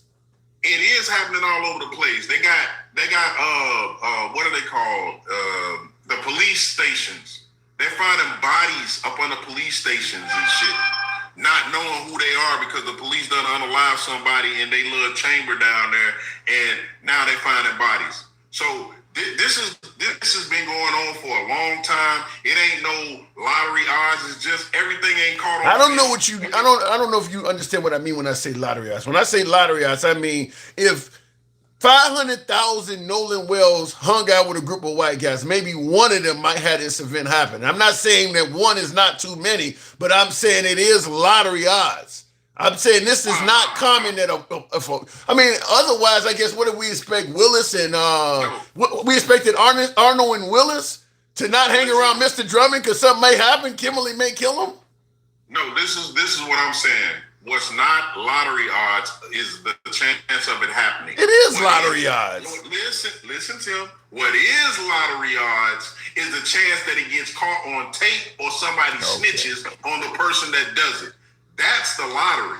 That's where you don't know how many of these things done happen so many times over the years. You just know about this one. So that's why you're saying it's lottery odds. But it's not. It's more of those that are happening. We're digging up bodies every day up on the police stations and people that's selling their property, especially in the South. old plantations and shit like that, back road places. Well, yeah, if you're going all the way back to the Jim Crow era and before, the odds were significantly higher because you couldn't even legally go in most establishments with these guys. But in 2026, it's lottery odds. The chances of you. No, it's not. It's not. That's like saying it's lottery odds for Trump to hit a school in Iran. It's not a lottery odd. The motherfuckers don't know what they're doing. They're incompetent, and it's liable to happen every day. Let them motherfuckers keep doing it. Like this is the incompetent motherfucking leadership we got. They trash this shit. I don't have no faith in them. I don't have no faith in nothing they're trying to do. And then for you to be the president and tell us we can't have cheaper housing because you can't get what the fuck you want. That right there should be treasonous. You're stopping something that will help the American people to get what the fuck you want. Get your bitch ass out the seat. I don't disagree with the last part about holding the Housing Act hostage. I got to move it on stick, but I do disagree with the rest of that. Thanks for coming through. Right. Thanks for coming. And look, I want to look if that means I gotta take some flag and be the whipping boy on today's show from my African American audience, I'm willing to take that punishment. But I do believe that the chances of an African American hanging around 3 or 4 white friends and ending up like Nolan Wells, I do believe it's lottery type odds. Now, my last caller suggested, no, it happens all the time. It's just all happening and ain't nobody catching it or reporting it. That blacks are hanging around whites and they're getting slaughtered all the time, and there are bodies all over America like that. And this is just one of the rare cases where we heard about it. I just believe that in modern times, we got access to cameras. We could actually pick up the phone and call people, media, and things like that. If it was happening, you would hear about it. Because I think the police have a better capability of covering up a story than these dudes do. And you hear about the police mistreating black people all the time. So if this type of stuff is happening with Nolan Wells, I actually do believe you would be hearing about it. There's a ton of African Americans out there that do have mostly white friends, and I assume if I did this show on a larger scale, I would have a lot of black people. Like, I hang around white people all the time. There's a lot of towns out there that are predominantly white, and there's a few black people in that town, and that's who they hanging around. They're not coming up dead. There's a whole lot of towns like that around the country where most of the people in that town are not black, and a few black people in that town are hanging around mostly white people, and they're not coming up dead. I think it's lottery odds. Looking in the comments, so I guess the police beat up black people more than black people beat up each other. Shit like this is why nobody takes us seriously, Adam. That is what he's saying, Adam. That is exactly what he's saying, is that you have a greater chance being victimized by police than you do by another member of your own community. That is exactly what he said. Looking in the comments, we'll continue on. Tap the screen, help your boy out with the hat and mustache. TikTok cap goals. We'll make it happen with Real Talk. Good evening. Welcome to the program, Real Talk. Hey, what's going on, sir? Not much at all. I'm in the trenches today. Apparently, I'm not talking right for an African American male. You got a loud background. In the trenches, man. You got a loud background. Say that again. All right, hold on. Let me turn this off real quick. Sure. All right, what about now? Okay, I can hear you loud and clear. Yeah, you always in the trenches, sir. I don't know why. In the trenches, sir. I'm just preaching logic. I don't know why. But I'm gonna just need you to do a little bit better, sir. Okay. Should be like. What am I getting wrong? What am I getting wrong, sir? What am I getting wrong? I don't know. I had jet jumped on. I was connecting this damn flight simulator rig. Hold on a second. Hold on. I have never seen this before. I'm always appreciative of folks supporting the program, but apparently on YouTube, I think this says squad. He sent me an UNC alert, so it's a light, like a flashing police light that says UNC. What an Uncle Tom alert? Really? They let you send some shit like that. Oh my God! Serious? Yeah, they got all type of little gifts on there, man. That is not a gift. I don't look that. Oh my God! And that came from Squazzly. Unk alert. I wish I could have took a picture of that. It says it's a police light, and it has inside of it Unk alert with flashing like. He said that boy tripping. Okay, what am I getting wrong though? And I'm not. That was funny. Though. What am I getting wrong? Actually, I don't know what the topic about though. Like what we talking about? Well, are you aware of this Nolan Wells case? No, I just saw that like that when I logged on to you. I was just seeing. I'm amazed at how many. 5 minutes ago. You're not the first. I'm amazed. There's a lot of black folks that have never heard of this. This guy went on a vacation with 3 of his white friends and came back dead. And folks are trying to suggest that as a black person, you should never hang around an all-white group. Do you subscribe to that theory at all? Well, I don't subscribe to like just because they all white. You know what I'm saying? Like you got to pay attention to your surroundings, no matter who you with. Thank you. In case it be like that. Thank you. You know what I'm saying? Like, I mean, like when I was growing up, they say that the people that hit you the most be the people that's closest to you. True. Or whatnot like that, no matter who they are. You know what I'm saying? So I just really don't subscribe to that kind of stuff. He should have been more aware.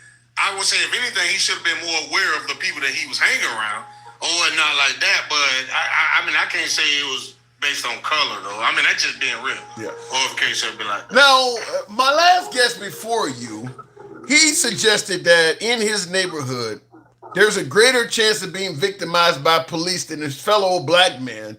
Have you ever heard of something like that, where you live in a neighborhood where it's mostly minorities, and you have a greater chance of being victimized by police than your own brothers and sisters? Because, look, crime is an opportunistic thing. It's usually people violating folks who are in close proximity to them. And in the hood, crime happens. He's suggesting that even in the hood, the African Americans in the hood were not doing anything of criminality to each other. It was just only the cops fucking with them. Have you ever heard something like that? So you were talking about Stick, right? Yeah. Nah, I heard Stick say he from Florida. I'm born and raised from Miami, Florida.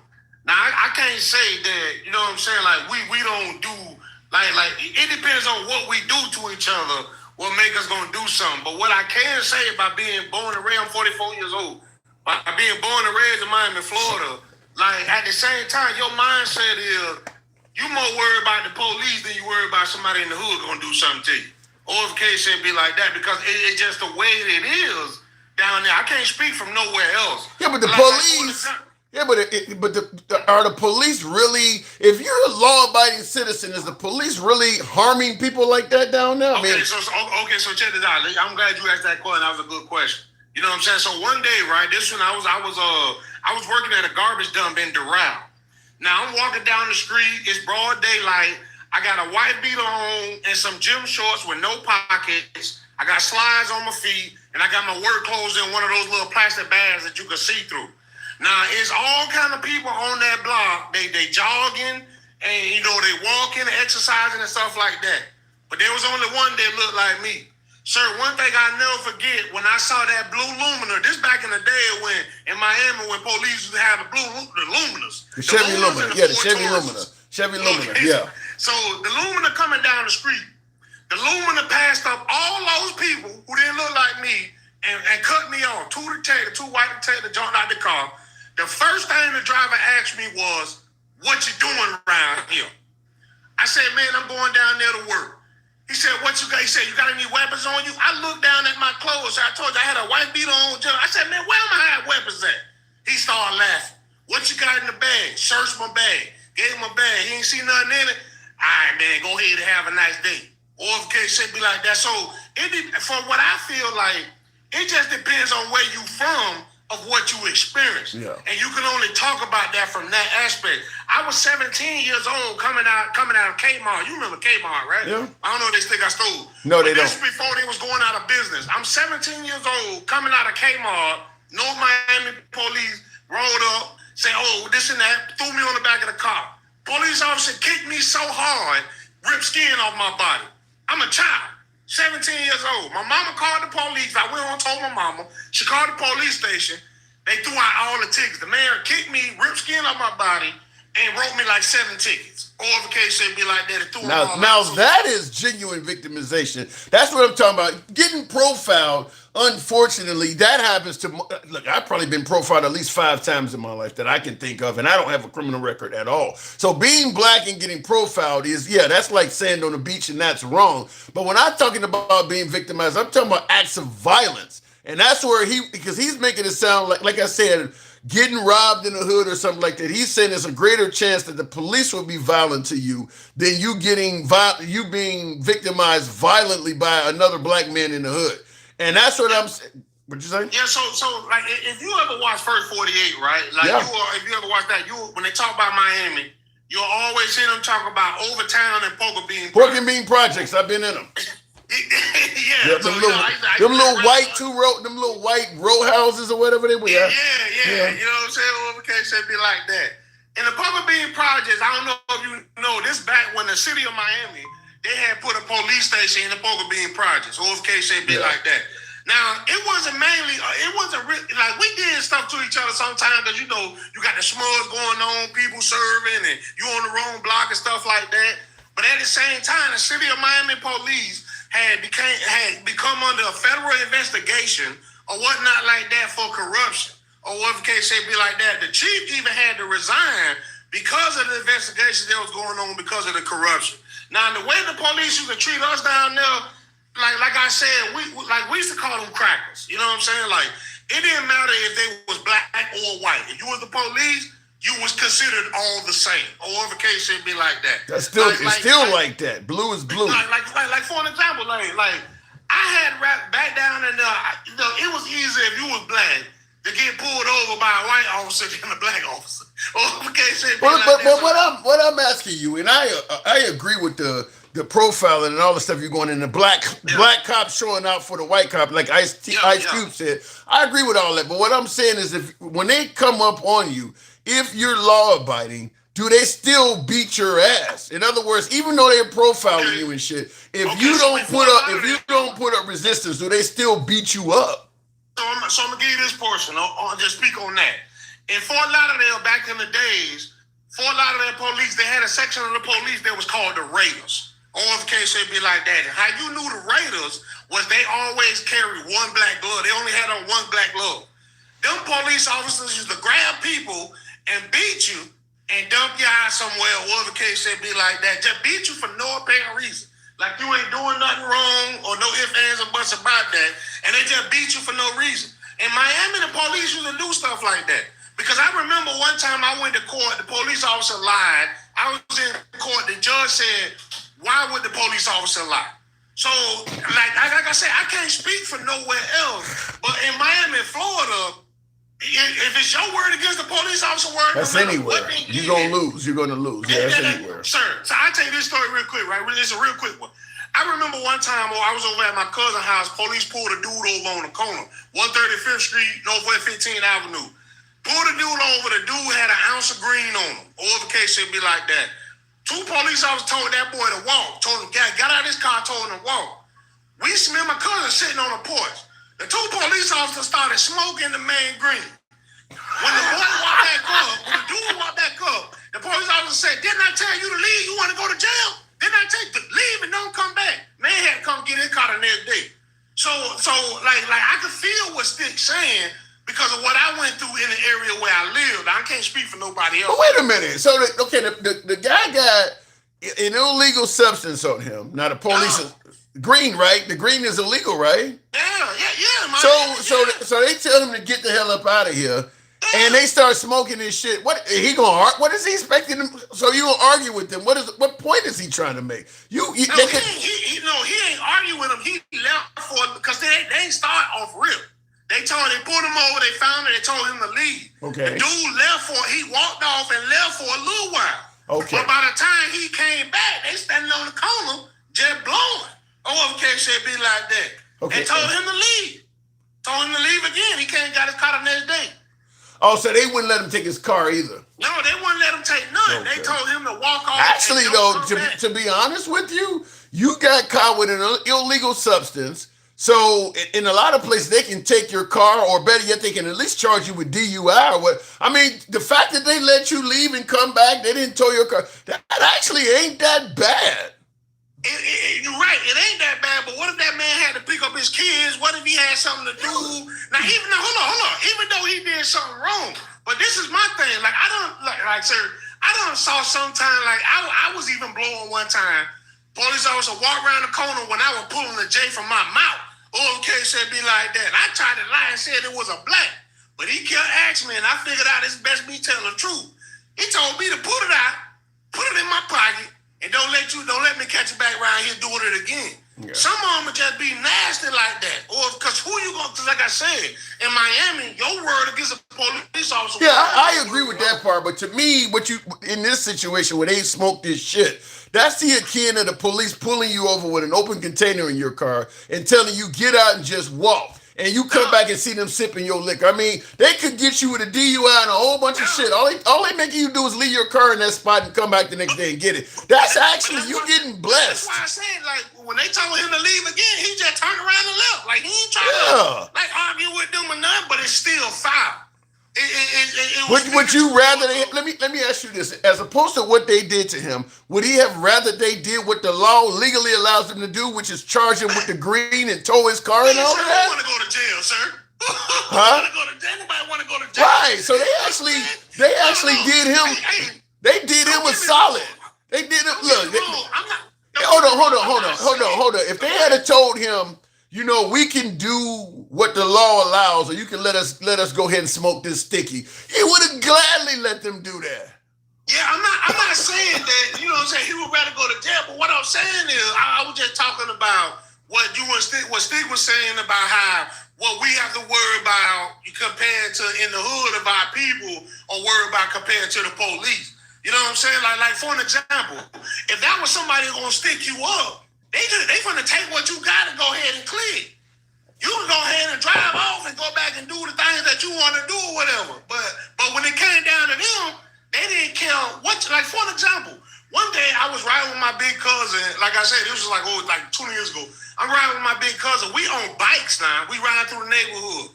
Police stopped us, Metro Dade, because they were corrupt too.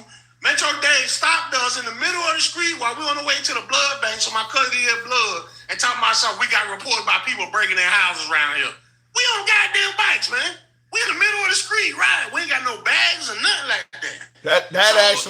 That same scenario happened to me as a 16-year-old in Milwaukee. Same scenario. Took my walkie-talkie and bike off of me, took me down to the station. That exact same, and they said the same thing. We got a report about people breaking on houses. I mean, that happened to me, and I ended up having as a minor, I spent like 4 hours in the station. But I mean, same scenario happened to me in the 80s.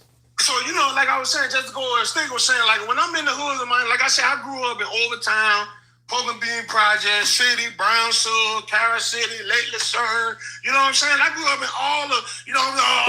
But Stig said you got a greater chance of being victimized by the police violently than you do your own in the Porky Bean Projects? Really? When I was just finna, look, that's what I'm telling you, like I used to be in the Poker Bean, like my daddy, when I was a little kid, my daddy was one of the big deep boys around there in Poker Bean Projects. That's what I'm trying to tell you. Or if came name with Willie before he passed, you feel me? But at the same time, what I'm saying is, we're more worried about in Miami. I can't speak for no. You're more worried about it, but I'm saying even you might be more worried about a lesser threat. I think still in the Porky Bean Projects, you had a greater chance of being violently victimized by a black man than you do the cops, despite you being more worried about the cops. First of all, if you in the Poker Bean Project, whatever case say be like that, you know what I'm saying, and you playing your position, you ain't got nothing to worry about. But if you over there talking greasy, acting crazy, then you got something to worry about. But when it come down to the police, you just walking down the street, they just be riding, looking for somebody to mess with. Like I said, I'm going to say it again. I can't speak for nowhere else. I can only tell you about where I'm from and what I saw, and then, like I told you earlier, what I experienced. What I experienced in Miami, these things are common for people that look like me, or if case they be like that. It's just a common. I'm more worried about in Miami. Sir, I tell you this right here. I got pulled over one time because I was riding the HOV lane by a car. That boy looked at my license, looked at me. Looked at my license, looked at me. Looked at my license, looked at me and said, boy, you better hope ain't nothing wrong with your license. And now I'm in the car and I'm worried. Okay. I was thinking about, did I miss any court dates? Damn. I'm checking my ashtray for any roaches. Like, why are you doing me? And then when he called me back to the car, he wrote me a ticket. He looked at me and said, boy, you better be lucky wasn't nothing wrong with your license. So I can only speak about where I'm from. That's why I can relate to what Stick said, man, because I'm in Miami. No matter where I'm at in Miami. Let me ask you something. Have you ever in your life been victimized by somebody black? Oh, yeah. How often? How many times? I was 13 years old and robbed by 3 grown black dudes. Yeah, I was. You know what I'm saying? But at the same time, it's like things you done talked about before, like, you know, what's going on, poverty and stuff like that. Like, in our neighborhoods and stuff like that, like, that's why I wasn't never the type, like, I grew up in Miami, I was never the type to really wear jewelry. Because when people hungry out here, you know what I'm saying? Like times hard and ain't no jobs in the hood and people hungry. So wearing jewelry, like you were talking. But that's what I'm saying. But that's the same thing. You like you mentioned, you driving down the street and cops are just looking to fuck with you. You're basically saying that if you wear certain jewelry, there are Negroes in your neighborhood looking to fuck with you too. You're changing the way you present yourself because there are sharks in your neighborhood that are black. But sir, check this out though. Like even though you right though, you know what I'm saying. But let's just say you in a certain neighborhood, or in case say about that you got jewelry. Now that same black dude or black woman or black folks or whatever case they be like that might want to get you, but depending on what neighborhood you in, they might be worried about if you got a pistol on you. But now when it comes down to the police, they see you, they want to mess with you, they gonna run up on you. You act crazy, they finna call 1,000 soldiers to beat you down. Well, yeah, acting. Yeah, I gotta move it on, but yeah, acting crazy is never gonna work in your best interest with the police. I agree with that 100%. Thanks for bringing me on, sir. Anytime. That's real talk for sure. Appreciate it. You know it. Tap the screen, get the likes on up to 80,000. Shit, Florida is a hot spot, huh? Florida's a hot spot. Looking in the comments, what does it say? Is he acting crazy? No, he's telling you his truth. No one's fault but your own. That's free will. Thank Jesus for it. Okay, Black Lives Matter leaders are millionaire whites. I don't know what the relevance of that is. I don't care. Look, most defense attorneys are millionaire white too. If I am mistreated by the police and BLM helps me get justice, I don't give a shit what the leaders of BLM are or how much money they got. No different than if I'm being, hemmed up by the court system and I have to hire, a Johnny Cochran type or whatever. The lawyer got millions of dollars too. To some degree, BLM kind of acts in place of lawyers. I mean, because there's a lot of people without BLM, they would not have received justice. So you would say a lawyer deserves to get that money. So if, like George Floyd's family, for instance, they would not have gotten justice for the death of George Floyd without BLM. Okay, so the owner of BLM got money. Who gives a shit? They got justice out of it. Just like I said, if you end up getting a not guilty verdict when you're getting hemmed up by the court, do you really care how much money the lawyer has? It's irrelevant. I needed him. He came through for me. I don't care what kind of money he got. Looking in the comments, though, my T sharp from coming to America, but I don't know what that means. Hell to the no, nobody wants to live economy suppressed neighborhoods. It goes down. God mind, I don't know what that means. The U.S. doesn't have the manpower to sustain long-term combat without NATO. It is because of NATO we and the Western world have dominated the globe. I agree with that. I absolutely believe that the Trump administration and MAGA are wrong in the way they're viewing NATO. I think NATO is a far more necessary ally than they want to give credit for. Tap the screen, get us on up to 90,000 in the like category. We'll make it happen with MAGA Reacts. Help you out with the hat and mustache, TikTok cap goes kind of short there. MAGA, good evening. Now, you're also in Miami. You're in Miami, right? Yeah, I'm also at Home Depot shopping. Can you pick me back up in like after the next person? Sure. All right, we'll move on. He's also a Floridian. I just thought about that. A lot of Floridians on the program tonight. I'd be curious to hear his Saturday out. Now, he's MAGA, and he's also down there in Florida as well. We'll go to is that Super 8 or Super B? Super B. Good evening, Super B. All Floridians are crazy, says Mercafeller. Okay, Super B, good evening. No, I was wondering now. Okay, apparently he's busy. All right, we'll move it on. Real quick in the comments, tap the screen, get us up to 90,000. Help your boy out with the hat and mustache, TikTok cap goes, if you will. How would you feel about white people on January 6th holding WLM signs instead of MAGA signs? White Lives Matter? To me, all I see when I hear White Lives Matter is we hate BLM. We don't agree with anything they stand for. That's the only purpose of White Lives Matter. Is you will not. White Lives Matter is only a counter to Black Lives Matter. If nobody's talking about Black Lives Matter, you won't hear about White Lives Matter. It's the same thing with the Irish slaves. The so-called Irish slaves. If you're not talking about the African slave trade, you'll never hear about the Irish slaves. It is. I don't even believe it's based on validity or based on truth. It's just trying to silence the African Americans from what they're talking about. That's the only time you hear about Irish slaves is there has to be a conversation going on about black slavery. That's the only time it comes up. And the same thing with White Lives Matter. If you don't talk about BLM, you'll never hear about that. So it's just a counter. That's all it is. It's a counter from a hateful standpoint that we don't want you guys to get credit or to lead a discussion on your issue. So we're going to throw something. We're going to throw a monkey in the rich. Have you ever heard of Florida man stories? Yes. Teal Hunter. Yes, we have. Florida. A lot of crazy shit happens in Florida. Charlemagne the God talks about strangest places. And he mentions Florida as well.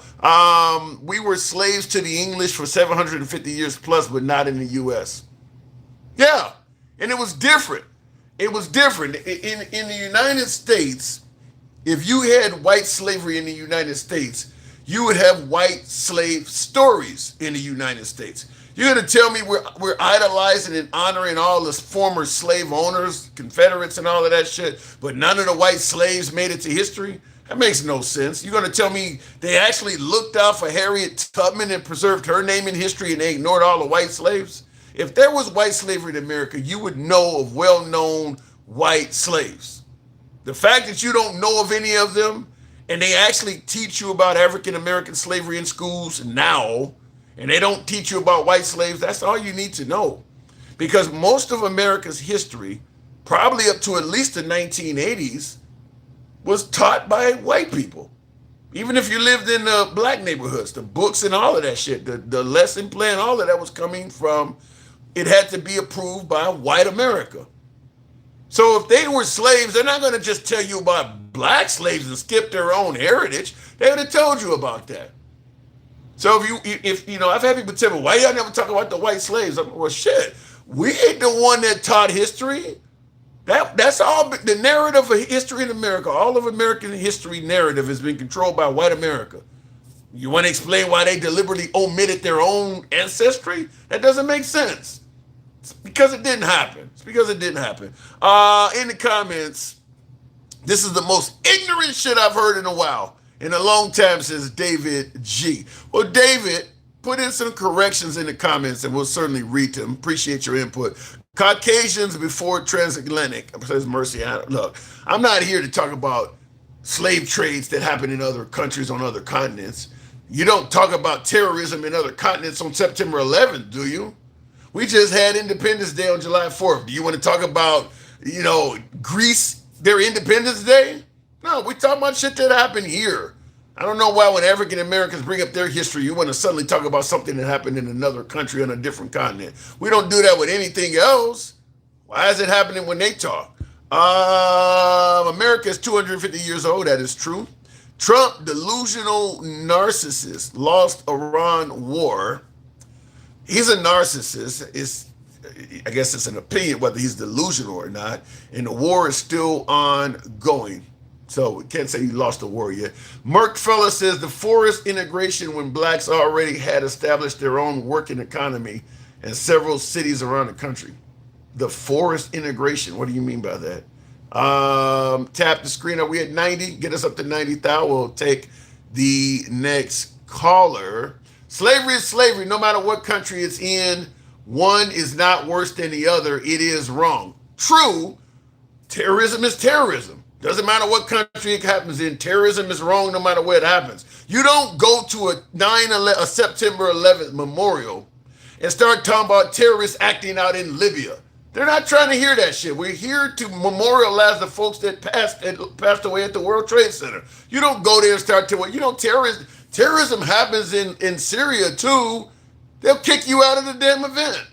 So I don't know why when African Americans talk about what happened to them, we want to throw in what happened to people all over the planet. There's a lot of events in this country that we celebrate that happen here, but they also happen in other places. And we don't try to dilute the conversation by bringing up it happened somewhere else. We stick to what happened in America. So when the African Americans are talking about their ancestries with slavery, how about we stick to that? Why bring up other shit from all over the place? To me, it's just an effort to dilute things. Tap the screen, get the likes on up. If you're mentioning me about bringing up Black history in Mexico, it's because you said Americans. Huh? No, I'm not mentioning you, Tobias. I didn't even read your comment, but no, I wasn't mentioning you. Crime is crime. We have the only criminal convict felon in Donald J. Trump as the president. He is the only convicted criminal that we've had as president. That is true. He is the only. We can try to claim it's a witch hunt, or we can try to claim that the courts were liberal or whatever. But President Trump, was convicted in a court of law. He had his day in court. He had lawyers. He had a full trial and everything. He lost. Do you know how many people lose court cases and say I'm innocent? Tim Robbins on Shawshank Redemption, a lawyer fucked me. They all say that. He lost. The jails are filled with people who think their cases were not handled fairly. He lost. He is legally, officially, a felon. He is a criminal. Everybody claims that the lawyer or the judges didn't treat him right. Carmelo Anthony is saying that. He's in jail right now. I mean, he lost. Trump lost. Trump is a felon. Trump is giving no bid contracts to his friends and family. That is true. My friend's uncle's cousin and brother is Rodney Reed. Okay, I don't know what the hell. Trump scammed $2 million from his meme coin. He scammed a lot more than $2 million. Tap the screen. Nixon was a convicted. No, Nixon was not a convicted felon. He was about to be, maybe. But Nixon was not a convicted felon. He was about to be, and he resigned to avoid that. And then Ford pardoned him, if I'm correct. But I'm still not putting him on the same scale as President Trump, because Trump got far more convictions, far more crimes. He was pardoned since against a conservative. Yeah, okay, fair enough. So you said he was convicted, then pardoned. Let me go back to the box. We'll make it happen with Leo. Good evening, Leo. Welcome to the program. Hey, Mr. Handsome Liberal, my friend, how are you? I'm doing all right. A little tough crowd tonight, but what brings you up? Yeah, so I had a couple questions for you. Sure. So I had a friend of mine who showed me a video, and he showed me a comment that both Morgan Freeman made and Lil Wayne made. How to stop talking about slavery, or how to stop talking about racism, stop talking about it? Correct. I feel, so my point about this is, right, so why can't we love each other as humans? Why do we have to bring black, purple, red, green, pink? It doesn't matter the color, right? Why can't we love each other as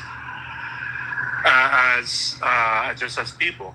Because America. Right? I really feel my point about this is is that I really feel like in order for us to get somewhere in America, we don't forget about it. I'm not saying forget about it, but what I'm saying, stop bringing it up so much, especially when you call Trump an orange man. It's the same shit. Bro, I mean, you do understand Trump said he hates Democrats. He's saying that people are eating pets. I mean, you do expect Trump to get insulted, right? Correct. But, okay. But the thing is, it's like we need to all, as people, stop with the race baiting. Do you think, hold on. Do you think President Trump is taking your advice? To me, I have never heard him say, I have never heard him base someone off of their skin color, ever. So when he posted pictures of this black person, this white person, that. So when he posted, I'll give you an example. But when he posted pictures of Obamas as monkeys, how did you expect the African American community to take that?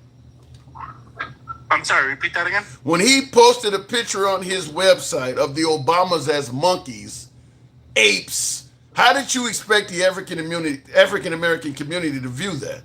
So my question is for that is, was that really him? And if it was him, then 100% that's wrong. Yeah, it came from his account. That's wrong 100%.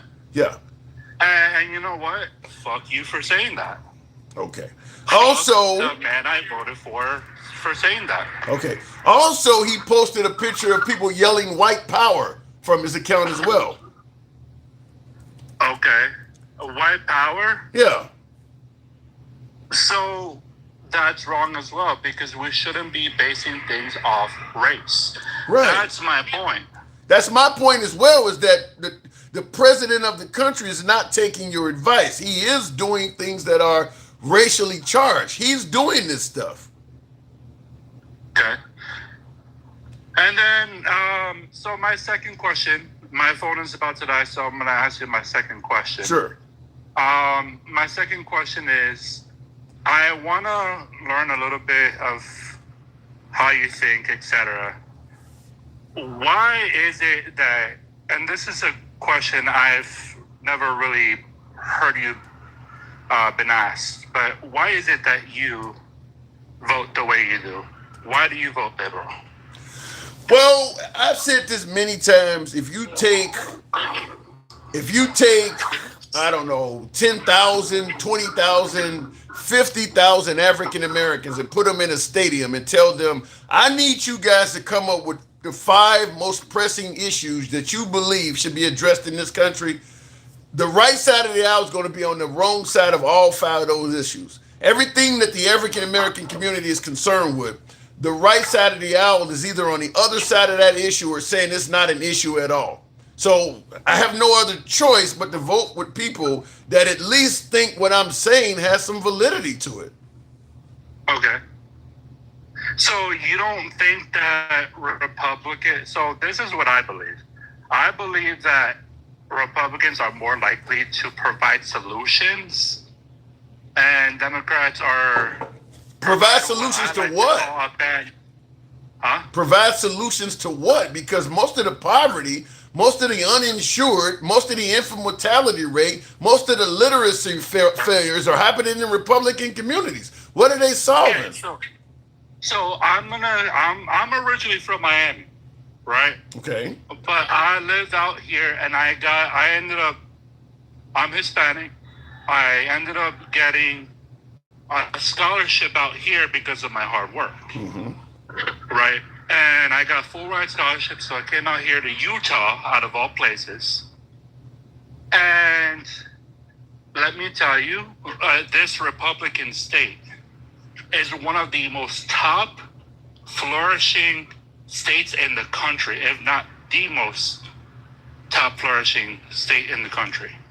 When you look at the economic growth of this place, whether it be through tech, whether it be through restaurants, people making it, the company that I work for, I'll show you. This company here started here in Utah. Okay. Right? A conservative state. Now they are, and I think it's 6 other states that have 147 different locations. They just opened up in Dubai, and they have 100 in Indonesia. Yeah, but hold on. Your story is not representative of the average conservative living in Mississippi or Alabama or rural Arkansas. You're doing well. Kudos to you, but that's not the typical story. This is not my business. No, what I'm saying is your position in life with the company you work for, the job you have, even Utah as a state is doing better than Arkansas, better than Mississippi, better than Louisiana, better than most red states. You're one of the better portions of your party, and you're making it sound like all the lower portions are great places to go to. You don't leave Utah and go to Mississippi. It's not that good. So, okay. So, but my point about this is, though, right, is do you know what Utah did correct? No, tell me. Okay. So, they are capitalizing on capitalism.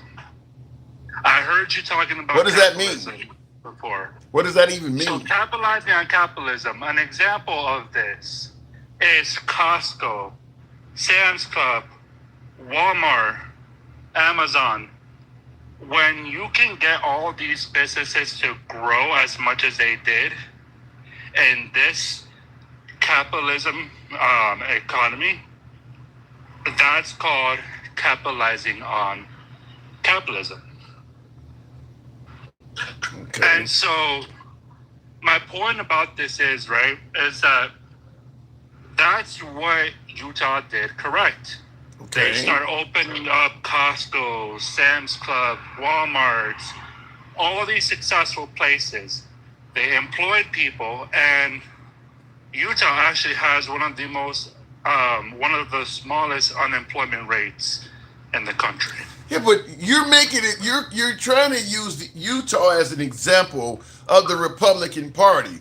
And what I'm trying to tell you is most Republican states are not doing as well as what you're talking about. That's not a good example of the Republic. Most of the Bible Belt states cannot say what you're talking about. And that's all red areas. They're not doing that well. Okay. And then last question, because my phone is seriously about to die. Okay. Who would you, and I'm curious about this, if you could choose the Democratic nominee, who would you want to run personally? Shit, I mean, I take Obama again. I don't, something. Right. Go ahead. Okay. Yeah, I mean, I would. I was going to say someone who did not, someone new, someone fresh. Like, who would you pick? So. Oh wow! I mean, there's a bunch of them. I could go with Westmore. I could go with Senator Kelly in Arizona. I actually liked Tim Walz despite the whole tampon Tim thing. I liked him. I'm trying to think who else I would say. Gavin Newsom, his story is still unwritten. I don't hate Gavin Newsom. I mean, there's a bunch of them. Not with what he did to California with the homelessness and all that. Like, but here's what I don't get. Other than the fact that California is on television, because I brought up Mississippi. The people in Mississippi are living like shit, sir. Healthcare, all of that stuff is terrible. And all you hear the right talking about is California. West Virginia, they living like shit in West Virginia. You guys don't notice how you point out all of the poorly ran liberal states, and you don't brag about a whole bunch of the greatly ran Republican states. There's a whole lot of poorly ran Republican states out there too. You guys just ignore those and keep. Where are all of these great Republican cities? You talk about liberal cities. Where are all these great Republican cities at? There is a lot of them. In fact, Louisiana is another one of where? Louisiana. What city? So I have a friend of mine who I've been there. I've seen it myself. They live in Lafayette. Lafayette is a bastion of success. No. I'm saying it's a poor. Yeah, It's a poor party. but that's the point I'm making is you hear the right talking about how poorly ran liberal cities are and the homelessness and stuff. They're not celebrating their own cities. Okay, if the liberal cities are ran so poorly, give me some Republican areas that'll be better off moving to. They don't provide any of that. Yeah, so okay. A place where I really feel like has a chance to flourish if they were to get a lot of their shit together would be places like Georgia. Look how actually Texas is well off. Florida is well off. When you look at Florida, they just raised their minimum wage to $15 an hour. Yeah, but I could point to Boston. I could point to Providence. I could point to all of the cities, all of the New England cities that are flourishing that are liberal. I mean, there's a lot of great liberal areas that are doing very well. So, I mean, you can point to the homelessness in Los Angeles, but I'm going to, and certainly as a minority, but even if you take away the minority, I'm going to choose, if I'm looking for opportunities and I'm going to choose liberal cities over conservative areas every day of the week and twice on Sunday. Because there's more things there to do. There's more opportunities. There's more growth. Even in Republican states, the place where all of the opportunity is still a liberal city. You mentioned Georgia. Atlanta's going to be where I'm going to be at, or somewhere near that particular metropolitan area. You mentioned Texas. I'm going to be near Houston or Dallas or Austin. I mean, it's still going to be liberal areas. Okay, so you know who I actually... last comment, not question, but last comment. You know who I actually think would do well as a president, and this is, as a Republican, I like the idea of if we were to have a Democratic president again, which there will be, it would be someone like Westmore. Yeah. It would be someone like, I like Westmore. What do you think of Trump? What do you think of the job Trump is doing so far? What do you think of him? 50-50 for me. There's some things I don't like. Now, you voted for Trump, right? I did. Do you regret your vote?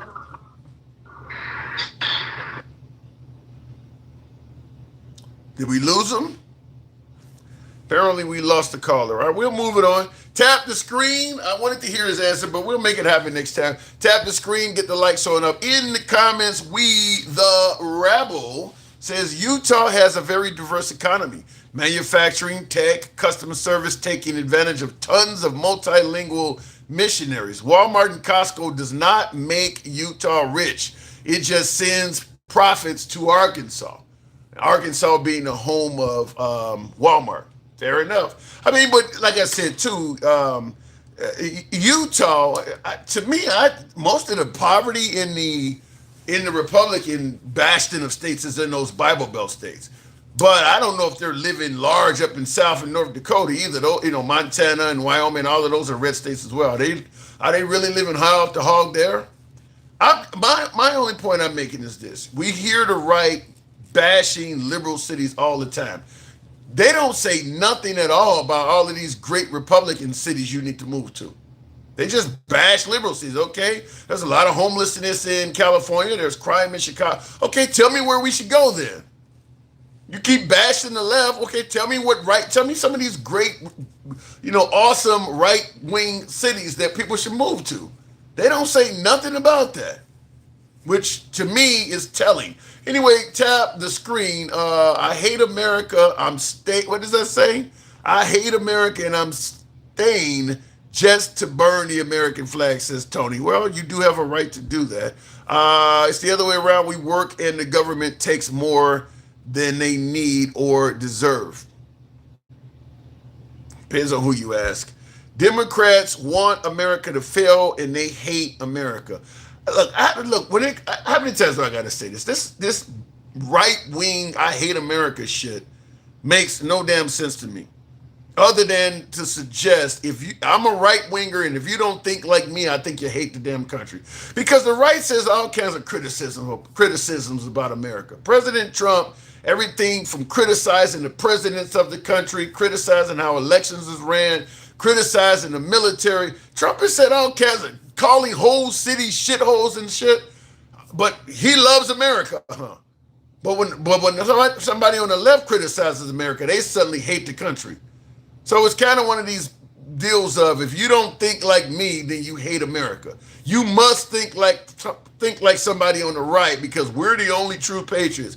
You can miss me with that bullshit.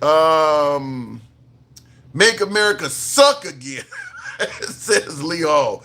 We're allowed to hate or like America. MAGA is trying to take away my free speech. MAGA hates the Constitution, says Tony Bearden. Yikes.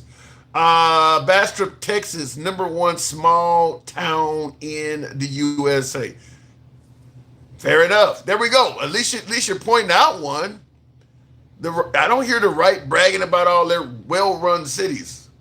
My guess is if you go through the number of great cities in America, it's going to be plenty of them in liberal states, plenty of them in conservative areas. Let me go back to the box. And just like with crime, you hear about all the high crime in Chicago and liberal cities. If you actually research, the most crime-ridden cities in America, a lot of that's going to be in red areas. It's going to be in the red states. Have a lot of St. Louis, for instance. St. Louis has been a murder capital before. So is Memphis. So is Little Rock. All that shit's in the red areas that they don't want to take credit for. Yosei, you won't hear about it either, Tim. What do you mean by that? There's a compilation of Trump saying he doesn't care about Americans. He cares about votes. Yeah, he did say that.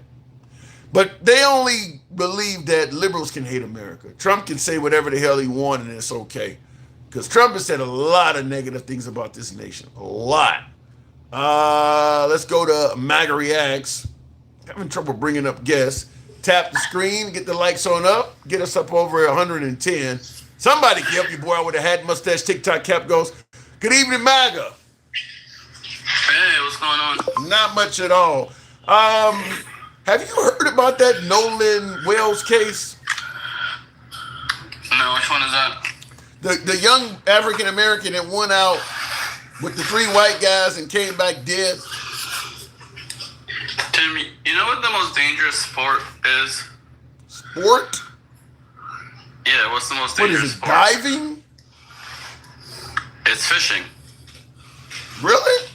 Because people drown and fucking boats sink all the time. I mean, I remember a story from like 5-10 years ago. This NFL player goes out with, I guess there's 4 of them on a boat, just like that one, and the boat capsized and they all died. I think one of them survived. The one white guy survived. Okay, then, well, two two things. Black guys and another white guy died. 2 things. First of all, these gentlemen were not fishing, and the deceased was a good swimmer. It doesn't matter if you're a good swimmer or if you're out there. I mean, what happened exactly? How did he die? I know 1 came out. 4 went out, 3 came back. But how did he actually die? Yeah, there's an autopsy that's going to be performed, but they found his body. I believe it was on land. I don't think they found him in the water, so we don't know if he drowned or how he passed away. But they certainly were not fishing. What are the other 3 saying? What happened? That's the problem. They don't lawyer. That's the problem. They don't lawyer it up. They're not saying much of anything. So they showed up to land and then just didn't tell anyone anything. They just went straight to lawyer. No, he fell off. No, he drowned or anything. Yeah, his family had to report him missing. That's crazy. That's fishing. If they're not telling us what happened, at least try to lie to us or tell us something. Well, what the hell happened? Yeah. So we know nothing. We just know that 4 left and 3 came back. Yeah. 3 came back with his phone, apparently with messages deleted from the phone. Shit. And it didn't report him missing or anything? Not that I've heard. Where were they? Where was this? This is off the coast of Mississippi down there. So in the Gulf? Yeah. I'm not too familiar with how the Gulf is. Is it flat water? Is it rough water? I don't know what to tell you about that one. Fair enough. I just know water is very dangerous, and you gotta respect it. But this is a very suspicious case. I mean, if it was an accident, why aren't they telling us what happened? Yeah, I'm agreeing with you, and I was on the other side of it until more stuff started coming out and the way they were acting. It absolutely looks like it's a case of potential foul play. But let me ask you something else. With us going back to Iran, and we're back at war with Iran. Now, I think I may have asked you this before, but President Trump has been constantly saying that Iran is begging for a ceasefire. Now you got Israel indicating that there was a plot to take his life, and then the Iranians themselves, when they were mourning the death of the Ayatollah, they got this huge sign indicating they want to take Trump's life. Well, do you believe Trump when he says they were begging for a ceasefire? Have you seen any proof of that? I don't know, man. I think he's just being a cheerleader. I mean, it's probably partially true. There's always a little bit of a truth in everything he says. I'm sure in a way it's true, but, it could mean anything. It could be one guy is begging and the other 99 are not. Or it could mean anything. I think he's just being a cheerleader so fucking oil prices don't drop. Which is good because I want to keep oil prices low because I don't want to pay $1 million for gas. So what's the difference between being a cheerleader and just lying, telling a lie? I mean, what are the results of the lie? If the results of the lie is just benefits to him, then he's just a liar. But if he's doing it to keep oil prices down, which benefits everybody, then that's good. Yeah, but it becomes an issue of if he's willing to lie to manipulate markets and things like that, how do you know when you can trust him? Well, because it's not that complicated. I mean, he wants to keep oil prices good. Low oil price is good for everybody. It's good for the country. I could trust him to do what's good for the country. Wait a minute. If you got a child that's in the combat zone, and Trump gets on television and says we should come to a deal within the next couple of days and wrap this up. As the parent of that child, is he telling you your kid's about to come out of harm's way, or is he lying just to manipulate the market? How do you know when to believe him? I mean, you could just call your child and ask him how is he. You can't call your kid in a war zone. You can't do that. Look, I would feel better that my president is trying to negotiate peace even during them shooting, civilian ships. I mean, the Iranians shot random civilian ships. It's not like they shot a military target. They shot civilian ships for the stupidest reason, just because they were in the wrong lane. Imagine you're going down the highway and you're all the way in the right lane, and they shoot at you just because you're in the right lane. When you got President Trump bragging and saying the Iranians did not know we're sneaking oil out of the strait by having them hug the sides of it, that's President Trump running his mouth. So if the Iranians are closing the strait, and Trump is making it clear, you think the strait is closed, we're sneaking ships through. If they catch a ship sneaking through, they're going to do something about it. Well, that's before. Now, the strait's supposed to be open. No. The strait's supposed to be open, and these ships are supposed to be going through. No. Even if, some random ships doesn't follow the rules, you don't fucking attack it. But that's the problem, MAGA, when you say the strait's supposed to be open. This is what we're talking about, lying versus cheerleading. That's Trump telling you that stuff. Iran is not saying the strait is open. The Iranians signed the MOU and said the strait's opened. They're just being assholes about ships taking. They just want all the ships to go through their side. They want to be in full control, which we didn't agree to that. Well, hold on, real quick. Do I sound better now, or I'm about to connect the mic? Tell me if I sound better with the mic on. All right, how do I sound now with the mic on? I think they're both okay. Okay. Well, if you start hearing me breathe, tell me, because the other day you recorded me breathing because I had this mic on, very sensitive. Okay. Well, it sounded like I was in an ER bed or something. Well, the point I'm making is, if the guy has a tendency to cheerlead, there is no way to know when he's telling the truth or when he's cheerleading. So most of the information coming out of the Iran conflict, I hear you breathing or something now. I'm hearing noises, so just so you know. But there's no way to know what to trust. I mean, it's pretty obvious when he's cheerleading. It's not like a state secret or anything. If the market is being manipulated and controlled, it ain't pretty obvious. People are hedging bets on that shit. Still, it's pretty obvious. It's like all the times you guys claim he's insider trading. How's he insider trading when he's announcing all this shit to the whole world and everything he's saying is pretty fucking obvious? That's not how. No, That ain't how that works. If, for instance, if he know tomorrow, like for instance, he's threatening Spain right now. He's threatening to cut off trade with Spain and impose tariffs on them. Insider trading would be telling your people, as of tomorrow, I'm about to throw another 30% tariff on Spain. And then he gets on the air today and says, as of today, there's a 30% additional tariff on Spain. Well, the people you told yesterday, they done already started making moves based on that. That's insider trading. Just like when he go ahead. I understand, but he usually does this thing. Whenever he does something like that, we usually hear about it before. No, you don't.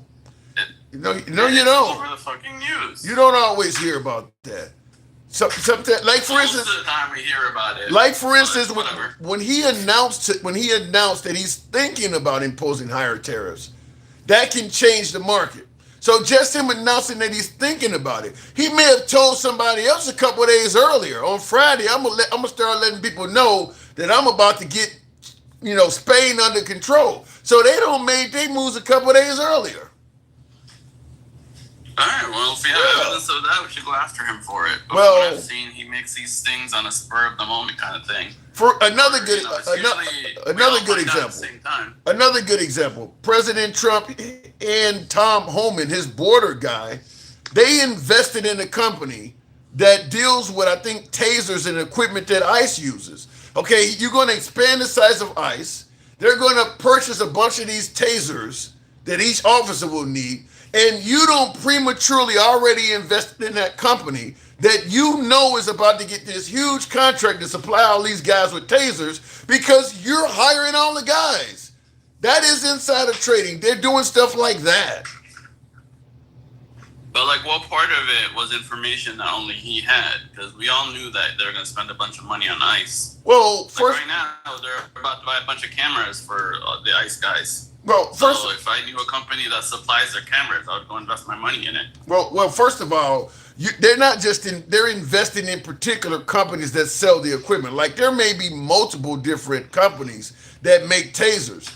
You happen to continue to invest in the right company that is selling the equipment. You didn't make a mistake and invest in another taser company that didn't get the contract. You always seem to pick the right one. Yeah, but is this stuff a state secret, or does everybody know this? Oh, it's Trump's. It seems like this is all public information. No, it's Trump's company. Like if there was a bidding war, and he chose the one he invested in. First of all, because what they're doing is they're giving him no bid contract, so there's no bidding war. And Trump is benefiting. Trump's companies are making investments in companies that he is personally giving contracts to, and we're supposed to believe ain't none of that corrupt. Again, the details matter. Did he choose them because he invested in them, or is it just the company that everybody uses? If they're the only company that does tasers, or the company that America's been buying tasers from for the last it's not every company. Just like with the reflective pool, it just happened to the contract just happened to be a no bid contract that goes to one of your major investors. That ain't everybody. Don't choose this dude. You did, because this dude don't look down for you. No, these things are connected to each other. It ain't that you just happen to invest in Smith & Wesson or Glock, where everybody buys their guns from. No, you're picking some company that don't normally sell guns, and you happen to invest in that company, and that company got the contract. I got you. Yeah. I mean, that's fishy. Yeah. I'm sure they're going to look into it if the Democrats win the midterms, which most likely they will. Let me ask you that. Then. I mean, I'm sure they'll tell us everything. But that's one of the topics we're talking about tonight. If the Democrats win the midterms, do you foresee? And thank you, Lisa, appreciate that. Do you foresee any chance that if the Democrats win the midterms, Trump will try to interfere? No, why would he interfere? Because his head is on the line. Because his head is on the line. If the Democrats win the House, they're going to try to impeach him. If they win the House and Senate, they're going to try to arrest him. His head is on the line. Yeah, but I don't think they're gonna. They have to win the majority of the Senate, which I don't think they're gonna win the majority. They might win the Senate, but I really doubt they're gonna win the majority of the Senate enough to impeach him. Even if they just win 60 senators. Even if they just win Congress, MAGA, They're going, if you got just a Democrat Congress, first thing they're going to do is all this Iranian war shit will stop. His tribunal arch will not, because they control the money. So his tribunal arch is going away. The ballroom may go away. I mean, even if they just win Congress, he's going to be a lame duck president. His head is on the line. It depends. If they win like Congress with a little bit, then yeah, it's going to be hard financing shit. Yeah. And they're going to investigate some shit. But you need a majority of Congress to really fuck over Trump. Well, if they win Congress, they have the majority you're talking about. No, but he still has veto power. He still has veto power unless they have a 2/3 majority to beat him. So I'm like pretty sure. Don't quote me on that shit. I don't think that's. So that might be just the Senate. Yeah, I don't think that's accurate. If they decide to invoke the War Powers Act or whatever to end this Iran war, he can't veto his way out of that. If they say you can't have the money for the. He kind of did already. The House already. No, because the House ain't doing shit. It got vetoed in the Senate. Yeah, because the current state of the House, they're not going to take enforcement or do anything. The Democrats would actually put action behind the stuff they're doing. Like, for instance, Congress. No, they passed the. It don't matter what they MAGA. It does not matter what they pass if they don't enforce it. It's useless. Like they passed. Hold on. Hear me out.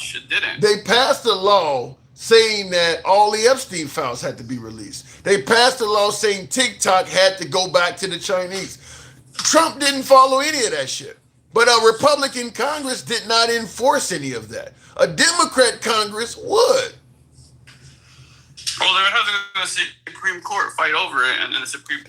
There is no Supreme Court. No, they don't go to the. Because they didn't want to fight over it. It's really. There's no fight. I mean, if they say the War Powers Act is the War Powers Act, there's no Supreme Court in that. What are you going to go to the Supreme Court and say I still should be able to do what I want? I mean, yeah, that's usually how it works. No. If it passes law, then you take it to the Supreme Court to make sure it was written perfect. But again, just because it passes the House doesn't mean it's going to pass the Senate. Are you talking about the House? What I am saying. About the Congress in general, but yeah, are you talking about the Congress together, or are you just talking about the House by itself and the Senate by itself? No, what I am saying is the Congress has a lot of power on their own that is not related to the Senate. They control the purse strings. They control the money. Trump is using a lot of taxpayer money for a lot of unpopular things. Congress can stop that without any interference from the Senate. Just the House, just the Senate, or both of them together? I'm saying the Congress alone can stop that. So when you say Congress, you mean the House and the Senate? I mean the House. The House can stop that alone. I don't think the House could do it alone. Yeah, they can stop it alone. So you're saying... You need the Senate. No. If the Senate doesn't control the purse strings, if the House decides to not allow Trump to spend money on all this. By the way, for instance, declaring war is an act of Congress. It's an act of the House. If they don't agree with it, you don't get it. You can't just go with the Senate and skip over Congress or skip over the House. You can't do that alone. No, I think the House and the Senate have to do it together. Right. And that's what the point I'm making is when they say it has the purse string, they mean the House and Senate together. Well, the point I'm making is if Trump loses the House, most of the stuff he's doing, he won't be able to do. So just to give you simplicity to it, the stuff he's doing that costs U.S. taxpayer dollar and funds and all of this shit, like refurbishing the Qatar jet. If you had a Democrat Congress, they would not have allowed him to allocate funds to that. That does not happen.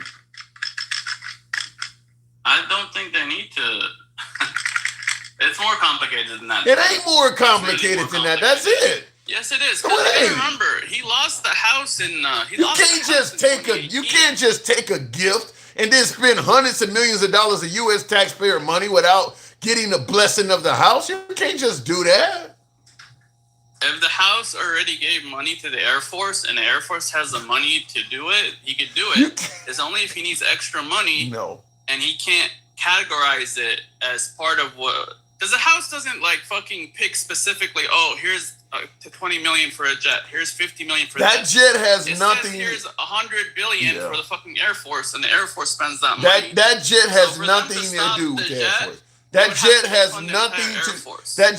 nothing to do with the Air Force. You seen him go to Turkey, and he had to get back in the old Air Force One because it's got all the security provisions. That jet is just a luxury upgrade for President Trump. It was not necessary. It has nothing to do with the Air Force because Trump has even said, hold on, hang on a second. Trump has even said it's going to the Smithsonian after he leaves office. That ain't got nothing to do with the Air Force. No, but it technically belongs to the Air Force, and the Air Force has to pay to do all that shit. You can't take an Air Force vehicle. You can't just take an Air Force vehicle by yourself and throw it in some building when you leave office. That ain't, the way he's even viewing it is not an Air Force vehicle. What are you talking about? Okay. Again, my point is when Congress has the House of the purse strings, they don't sit there and do one line item by one line item. They just give X amount to the Air Force, X amount to whatever, and that money's used. Like he'll give money to FEMA. Remember what he did back in 2019, where he took the FEMA money and used it to patrol the border? You know, the fucking Congress didn't give him that money. I think what you're failing to realize is that you're pointing at Trump how he reallocates money and does all kinds of crazy shit. What you're not taking into consideration is the only reason he's getting away with this stuff is because the current Congress we have in there are not doing their job. They could stop all of that stuff. The stuff you said he could just do this and could just do that. He's able to do it because Congress isn't doing his job. And Mike, send your shit. But no, if they did their job, they could stop all that stuff you're talking about. No, but the Democrats had that shit in 2018, 2019, and they didn't. He wasn't doing this crazy shit in 2018 and 2019. He was doing shit they didn't like. No, and what you do is negotiate. You'd be like, hey, if you want some DACA people, you have to give me the fucking airplane or whatever. Mike, put in your request. Mike the boss. I don't see your request, Mike. But no, I'm saying that I think you don't realize how the government works when it comes to purse strings. I'm telling you. I think you think they sit there and approve things line item by. They don't go there item by item. They give X amount to different categories. No, the point I'm making is they can do that. They can go line item by line item if they want. They actually can do that. And under Trump, they will. It's going to be difficult for them to do it. It's going to be difficult? Difficult how? Like, they would have to defund. Like I told you, if he gives the airplane to the Air Force, they would have to defund probably the entire Air Force to stop him from spending money on that airplane. I think the Air Force has the money to do it. Mike, what are you hearing? Mike, what did I get wrong? First of all, man, budgets are literally that. How do you set a budget without it being a line item, right? So when people used to say that they're always trying to sneak all of this pork belly, all of these things into budgets, MAGA reacts. That's what they're talking about. Somebody says, hey, I'm putting this bill, I need your vote. And that person says, hey, I got this little thing over here I want to get in. I'll sign that if you let this in. But they know what's in there by line out. Now, do all of them read it? No. It's clear they don't all read it because a lot of them signed up for a bill last year for Donald Trump, if you remember. And it turns out that most of the damn people in Congress never even read the entire big, beautiful bill. You remember that? Yeah. So it does happen.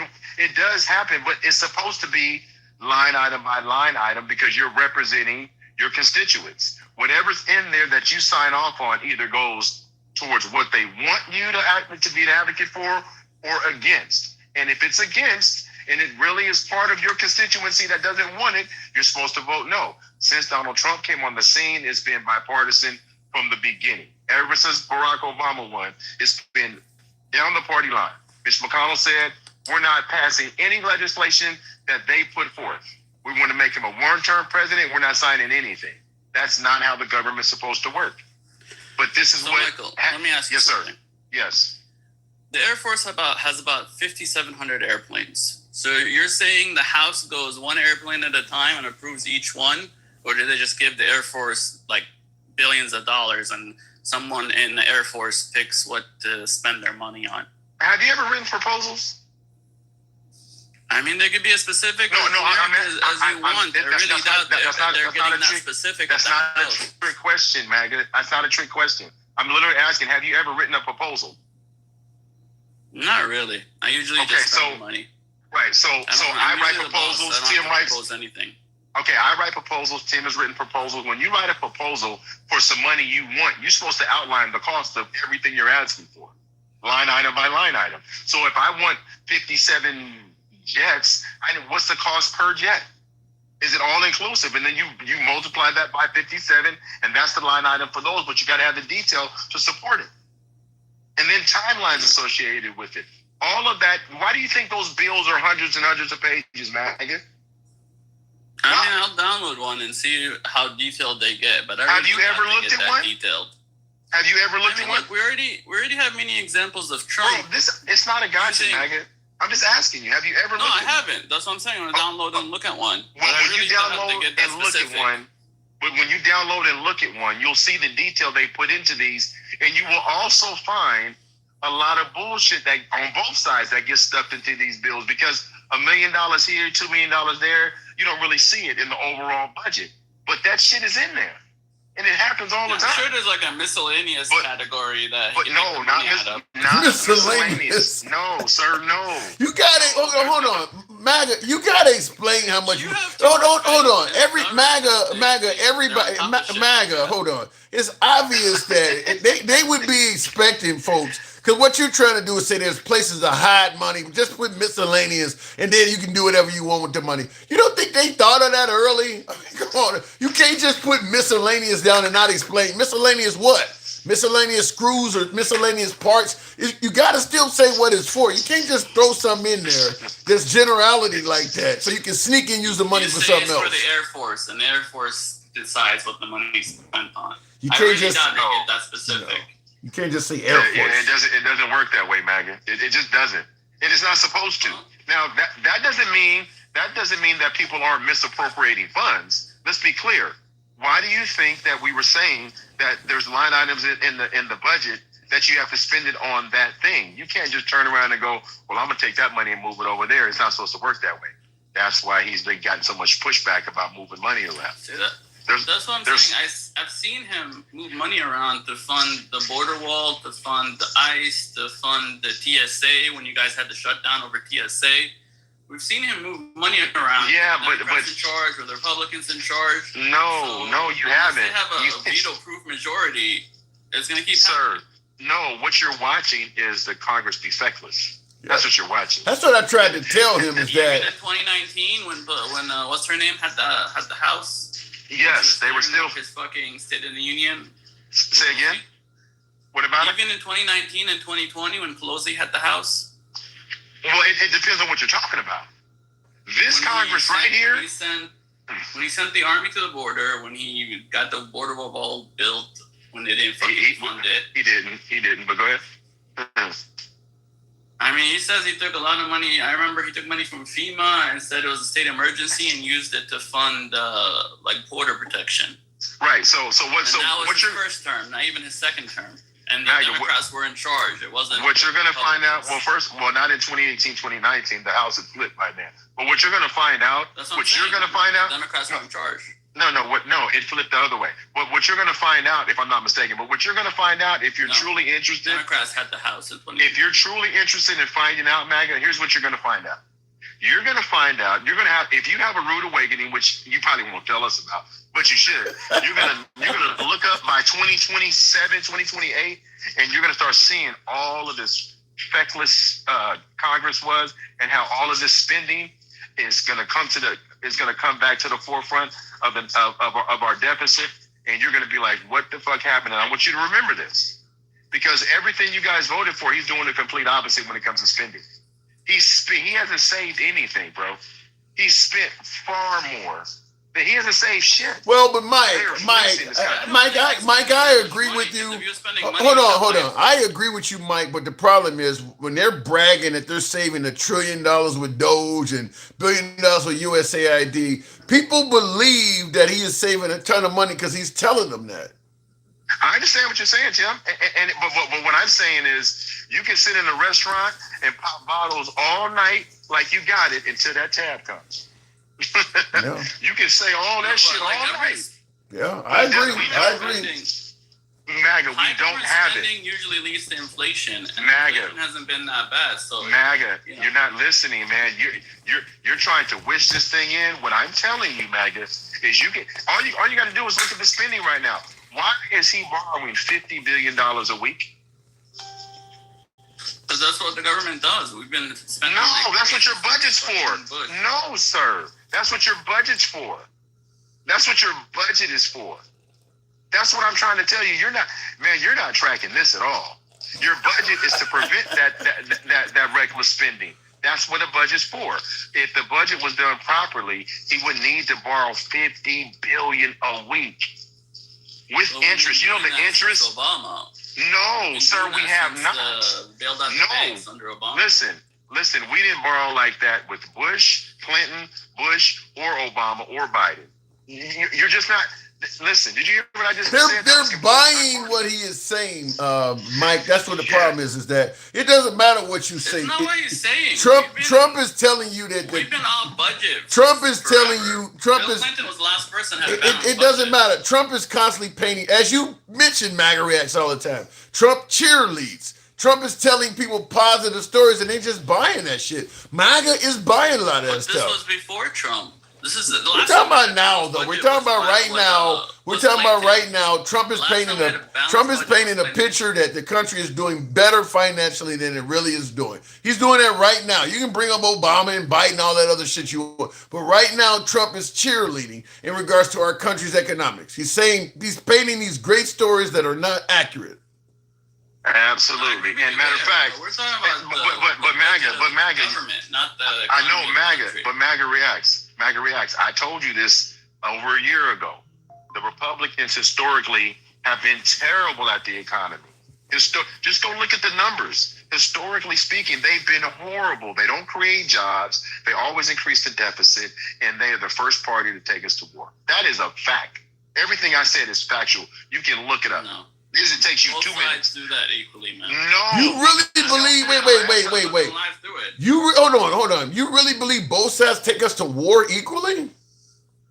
Yeah, just like we have Iran now, we had Syria under, and we had ISIS and Ukraine. No, we weren't at war. I mean, but we spent money on that war. Might as well. No.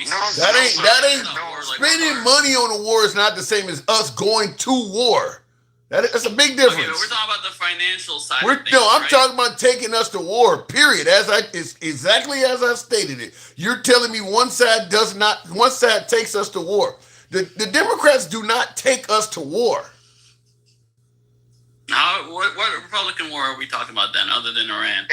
Every last one we've been in for the last 40 years, all the way back to Iraq, Afghanistan, all of that was under Republic. It was started by Bush. And it was a forever war. Before that, Vietnam, every conflict we've been in was driven by Republicans. What are you talking about? Well, that's why MAGA replaced all those old Republicans. I mean, I hated MAGA react. Stop. MAGA, stop for a second. Don't just talk past that point. Thank you. That's very significant. Every war conflict we've been in your lifetime has been started by Republicans. Go look at the job growth. The job growth is like 50 million Democrats, like 1.8 Republicans in the last 40 years since 1989. 3 minutes. These are facts, man. 3 minutes. Wait a minute. You're saying you don't know MAGA. Okay, so then do me this favor then. Go to BLS. Look at job creation. You can click the start year and the end year, and then you can pull it down into an Excel spreadsheet. You can manipulate those numbers any way you want. I've done this at least a dozen times. Look, any way you want.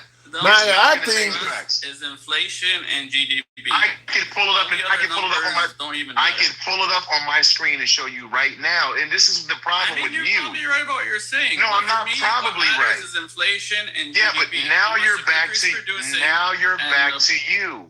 Now you're back to you. You're saying job creation is a measure of how good the country's doing. I never said that. Inflation and GDP is the best metric for that. Sir, so what I simply... MAGA reacts. You might be right, but... MAGA reacts.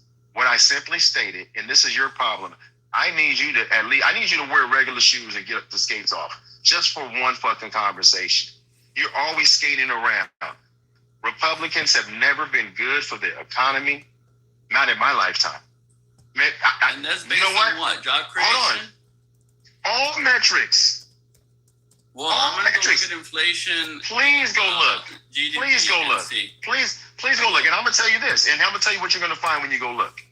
When the inflation was high, when Democrats, they were recovering for some shit that the Republicans did every single time. Bill Clinton had to clean up a mess. Obama was cleaning up a mess. And Biden was cleaning up a mess. The last 3 Democratic presidents were cleaning up messes from the Republicans every single time. All right, we'll see. Would you like to bet me on that? No, because your main example is going to be CV19, but no, I think that was an excuse. So do this then. I think that was an excuse for these governments to have like an unlimited. MAGA reacts. Okay, take C19. Take C19 out. Take C19 out. Take Biden and Trump completely out and start from Obama and work your way back. It doesn't change a word I said. All right, gentlemen. Would you like to bet me on that? No, because honestly, I only care about freaking 2000. And that's why. I only care 2000 and after. Anything and before that's 2000 why. doesn't really And matter that's why. And here's the thing. But we're still dealing with the after effects of things that have happened in the 90s. You can't be hyperbolic about this. But I was a Democrat in the 90s. Or I don't care. A kid in the 90s. I didn't say. 2000. MAGA reacts. I didn't say political party. I didn't say political party. I said we're still dealing with the effects of decisions made in the 90s. Yeah. Gentlemen, I do got to move it on, but I would even go back to Reagan and before. I mean, obviously, even with Lyndon Johnson working with Martin Luther King, we're dealing with, those decisions last forever. But no, I'm limited to like 2008. Then that's crazy. I got to move it on, though, folks. Appreciate it, Mike. Thank you for cooking dinner. Don't be cutting my. Well, I always cook, but don't be cutting me. You've been treating me like old baloney. I ain't treating you like old baloney. You've been treating me like baloney. MAGA, thank you. I never treat you like old baloney, but I do appreciate you making a MAGA feast this evening. You did good. You cooked it up. But we don't treat. How we treat you like baloney? How we doing that? No, I didn't say we. It's just you. You got people behind the scenes. What? I said it's just you. What do you mean we treating you? No, you treating me like how the hell is that happening? Baloney. In what way? Nacho cheese. I've been in the request for 2-3 days. They ain't brought me up. I had to send a Galaxy to come cook his ass just to get up here. And see, I spent $10 for a $2 meal. See? Now, where the fuck do you do that at? Let me ask you something. Well, I appreciate you buying the daily double meal. But let me ask you something. We got a new case with Nolan Wells. I want to get your take on this. Are you about to play something, or are you asking? I want to get your opinion on this. Do you think race had anything to do with this? Absolutely, I did. I think that the way these families handled it is more than highly suspicious. Mm-hmm. It's a position of privilege. It makes no fucking sense. This is worse than the Carmelo Anthony case, by the way. Have you read the 193? Have you read it? No, I haven't, but I think, I think Carmelo Anthony, I think he made a dumb decision, and I don't think he should walk. I think in this case, this looks way more suspicious. I think Carmelo Anthony. It is. Yeah, this looks way more suspicious. It is. But there's things in that motion to appeal that was suppressed that I was telling your ass about that was going to come out that I didn't know. It's some shit in that 193 pages. In the Carmelo Anthony case? Yes, sir. Like what? Give me a greatest hit. Like the boys had been those Austin and Hunter. They had been detained. I'm going to stop short of arrested. Detained for doing some racial graffiti. Now. Again, wait. When you say racial graffiti, give me. Was it the N-word? What qualifies as racial graffiti? It was deemed racial graffiti in the motion to appeal.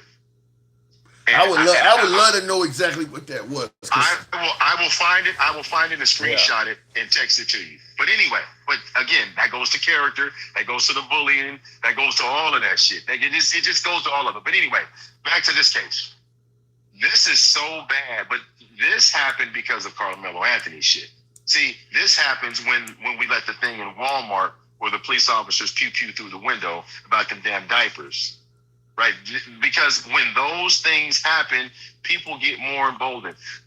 Now, Tim, you had 2 daughters, right? I got 2. You had 2? Yeah. Can you imagine your daughter leaving your house with her friends, and when they come back, she ain't with them, and they tell you they don't know nothing? No, the case thinks to high heaven, Mike. I agree with you, but I'm talking about if all her friends were black and it happened, I would be equally pissed off. I'm talking about, is there a racial angle, though? Oh, 100%. 100%. What? They've already come to the conclusion that there was no foul play? How you come to that shit? The stepmother, the judge, she's a stepmother. She goes on social media, gets rid of all the kids' accounts, and then she starts to try to give an account of what happened. What I found out today during the press conference, listening to the father, I don't know if you watched it. No, I haven't. The father went over their house to get his son's phone and the car keys. They said they couldn't find the car keys. They called a friend who was there. She says, last time I saw his keys, they were on top of the Xbox. The dad goes back to the door and says, such said, check on top of the Xbox. They come back and now all of a sudden they got the fucking keys. Right? That's things to high heaven. But let me say this, Tim. This is another thing. They got his phone. I want you to listen to this. Missing messages. Everything on Snapchat was gone. Yeah. Right? Now, let me ask you this, Tim. They left with his phone. When they left, they said he was still alive when they left. That makes, How the hell would a 17-year-old give you his phone? Leave me on an island with no communication device.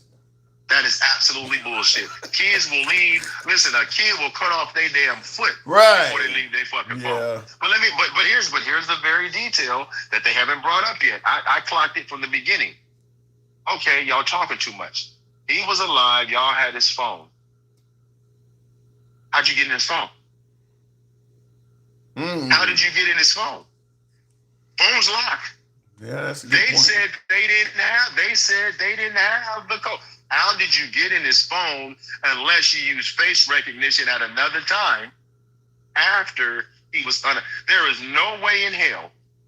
There is no way in hell. Now, you go in there and you delete Snapchat. Well, you got to remember, you can't delete what he sent to other people. You can only delete what you have. So now the timeline's important. If they come back and those things were deleted after they said they left him alive on that island, somebody's in fucking trouble. Yeah. Yeah, and I think that's what's going to happen. Plus, they can also check the cell tower and see if his phone has nothing in it. They can go and check the cell towers and tell what time he last sent Snapchats and shit and ask, well, we got Snapchats that was sent from his phone at this time. Where are those at? I mean, and also, I'm assuming the app also probably can retrieve those. Oh, they can, but even if they can't, I told you I did IT investigations forever, so I really get into this shit. If, again, the timeline is critical. Whether they use his face or his finger, the time they said they saw him last, that Snapchat better not be deleted after that. Yeah. because you guys had his fucking phone. You said you have his phone. It was in your possession. He didn't have it because you said you left him there at 3. If anything got deleted after 3 o'clock, it is on them. Well, hopefully, unlike Carmelo Anthony, hopefully his family gets decent attorneys, because this one, to me, I actually think this one is going to be easy to prove something didn't look. I mean, it's enough that I don't know if you're going to be able to find out which one of them. I mean, you can show they all look suspicious as hell. Even if they can show that messages got deleted, you can't prove which one did it. Well, that's true. But again, somebody had the phone. Yeah. So they're going to start telling on each other, because the bottom line is, and let me tell you this, the one that's probably going to go down for it is probably the one that has the less influence. I think apparently one of them told the father that he loved him like a brother, used it in a past tense form, even though the guy was supposedly still being searched for. So this guy came up and said, I loved your son like a brother, or something like that they're saying. And he said, he spoke in past tense even when the family was still presuming that he was alive. To me, if that person said that sounded like somebody who was caring enough that might be a snitch type. You remember the movie Soldier Story? You remember the movie Soldier Story with Denzel, Howard Rollins? They were in the military investigating. I can't remember. Sergeant Waters had been. I don't know. I may have not seen it. I don't know. That was a great fucking movie anyway, so you won't get the reference. And this is the first time I've ever had a song or a movie reference that you didn't get. You're slipping, brother. I've seen mostly all of the Gen X favorites. That's one I didn't see. So when I say to you, it was Peterson, sir, when you watch the movie, that's what one of them is going to do. And they're going to snitch their ass off as this because, Tim, sometimes you can outsmart yourself. You can't say you have his phone, his keys. None of y'all know nothing. Yeah, but here's the problem, though. I would agree with you if detectives were sitting down with three of these three young men, but they all lawyered up. It's a lot easier to make a citizen snitch. It work. So if those were your daughter's friends, black or white, and they lawyered up, you got to understand, Tim. As soon as they lawyer up, you didn't care about my son like your brother. Yeah. Because now you're not talking. What purpose do you have not to talk? See, here's what young adults normally do in this day. I don't know how old your children are, but the kids when I coach and my kids, when something happens tragic like this, you know what they do? They use social media and send an RIP and send pictures and send videos to somebody that was popular like he was. They would be mourning. Trust me. But I'm going to tell you where the ultimate pressure is going to come from. The ultimate pressure is going to come from their peers. The ultimate pressure is because people around them know, and they're young, Tim. If Nolan was loved like it appears he was, his friends, the people around him are going to start to put the shit together. You watch what I tell you, Tim. That's too much pressure for an 18-year-old. We'll see. I'm hoping so. I'm really hoping they get to the bottom of it. I think there's no denying that it looks suspicious as hell. Yeah, to me, this is way worse than Carmelo Anthony. Because to me, even if you want to say Carmelo Anthony deserved a walk or the stay your ground laws applied or whatever, I still think Carmelo Anthony made bad decisions to even put himself in that situation. I don't see where this guy made any bad decision other than just trusting three untrustworthy people. But I don't see any. Before I let you go, let me ask you this, because I got folks telling me that African Americans should never be alone with white people. Does that sound ridiculous? I get it. I understand. Listen, Tim, you know what? That would have sounded ridiculous to me from this perspective. I don't. When I say it's not all white people, but I got to be honest. Since Donald Trump has come into office, it's for some reason it don't seem like we safe anywhere. I mean, Tim, you got the black girl on the metro with the Patriot Front surrounding her with masks on in DC last week. People say, well, they didn't touch her. What are you guys complaining about? It's a white nationalist racist group with a mask on. Kind of sounds familiar, doesn't it, Tim? And so we're supposed to go, don't worry about it. Then you got the black woman at Walmart who pops the other guy. And then they wanted to say she had time to, although he kept following her. So we can't retreat the right way. We can't stand our ground the right way. We can't kneel the right way. But is this really happening more under Trump, or is the media just looking for these events? No, it's happening more. It's happening more. If you look at the numbers have gone up since he came down the escalator. Recruitment in these far-right groups have gone through the roof. The incidences are going through the roof. We're getting more strange fruitings in the last 15 years than we've had since the 60s. And there ain't nobody talking about it. We got black kids disappearing back in Georgia. They just found two 18-year-old, 19-year-old on the side of the road yesterday, Jim. Come on now. Deceased? I mean, yes. So when you listen, but they're not talking about it. Google hangings. And look how many hangings have happened in the last 8 years. Tim, we don't do that shit. Yeah. Come on, man. No, we don't do that. No, we don't hang each other. No, we don't do that. Tim, and every last one of them have been considered an accident. Self-unalignments, no foul play. Every last one of them. Are they all in the South? No. You know what the irony is? There's about half of them are in SoCal. Southern California. Palmdale, Santine, Escondido, Listen, Tim. Listen. I study. I look at this stuff. I watch. I pay attention. The fact that it is escalating and nobody's talking about it is crazy to me. Now this black boy disappears. It took 10 miles to get out there. You wouldn't drive 10 miles without your phone. If you left your house without your phone right now, you would turn around after 20 miles. And if you left and you had your wife or your daughter's phone in the car, you turn around for a multitude of reasons. They need it. Yeah, I'm not. Yeah, this case thinks that I got to move it on, Mike. But yeah, the case thinks to high heaven. 17-year-olds not going to give up their phone and say, "Leave me on an island with no communication device." It's not going to happen. It's not going to happen. But let me say this before you drop. Real I want quick. to finish that. Just real quick. The Walmart with the sister, the other Walmart where the officers shot the 1-year-old. Do you know what that 1-year-old died of? You know what the shotgun wound came from? No. It came from a shotgun, Tim. That baby got hit with a slug. Now, why would you have time to stand and plant your feet and hold a shotgun with 2 feet if they were trying to run you over? Think about it, Tim. Is that something? Have you shot a shotgun before? Yeah, I have. You got to plant your feet. You got the. It has a lot of kick. It has a lot of kick. I do agree. So if a vehicle was coming, would you have time to do all of that with a shotgun, Tim?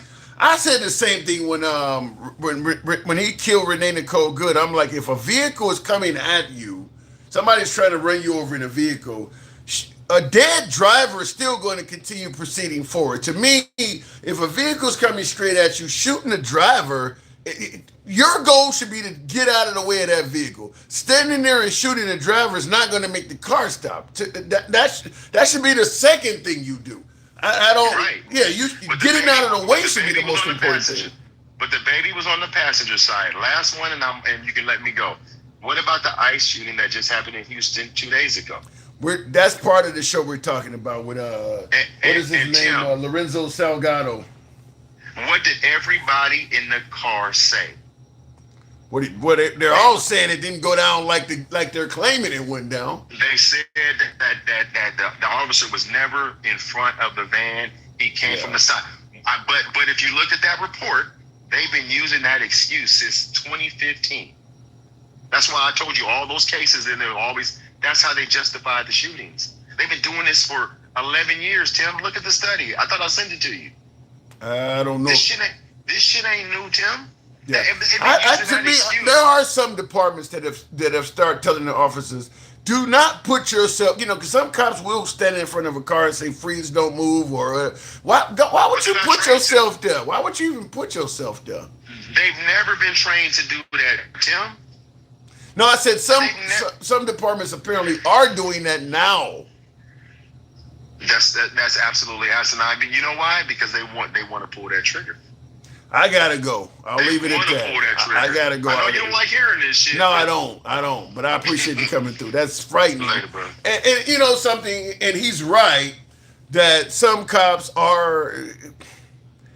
I hate bashing cops, but there are some people who are looking for an excuse to kill.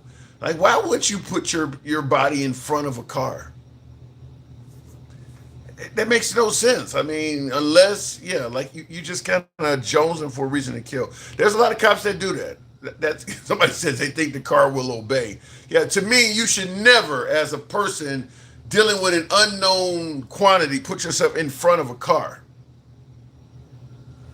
It's kind of the whole I fear for my life type deal where you just kind of giving yourself an out. I don't like that one. I really don't like that. Same thing with Renee Nicole. And to me, I think the shooting of Renee Nicole Good, which was caught on video, was incredibly egregious.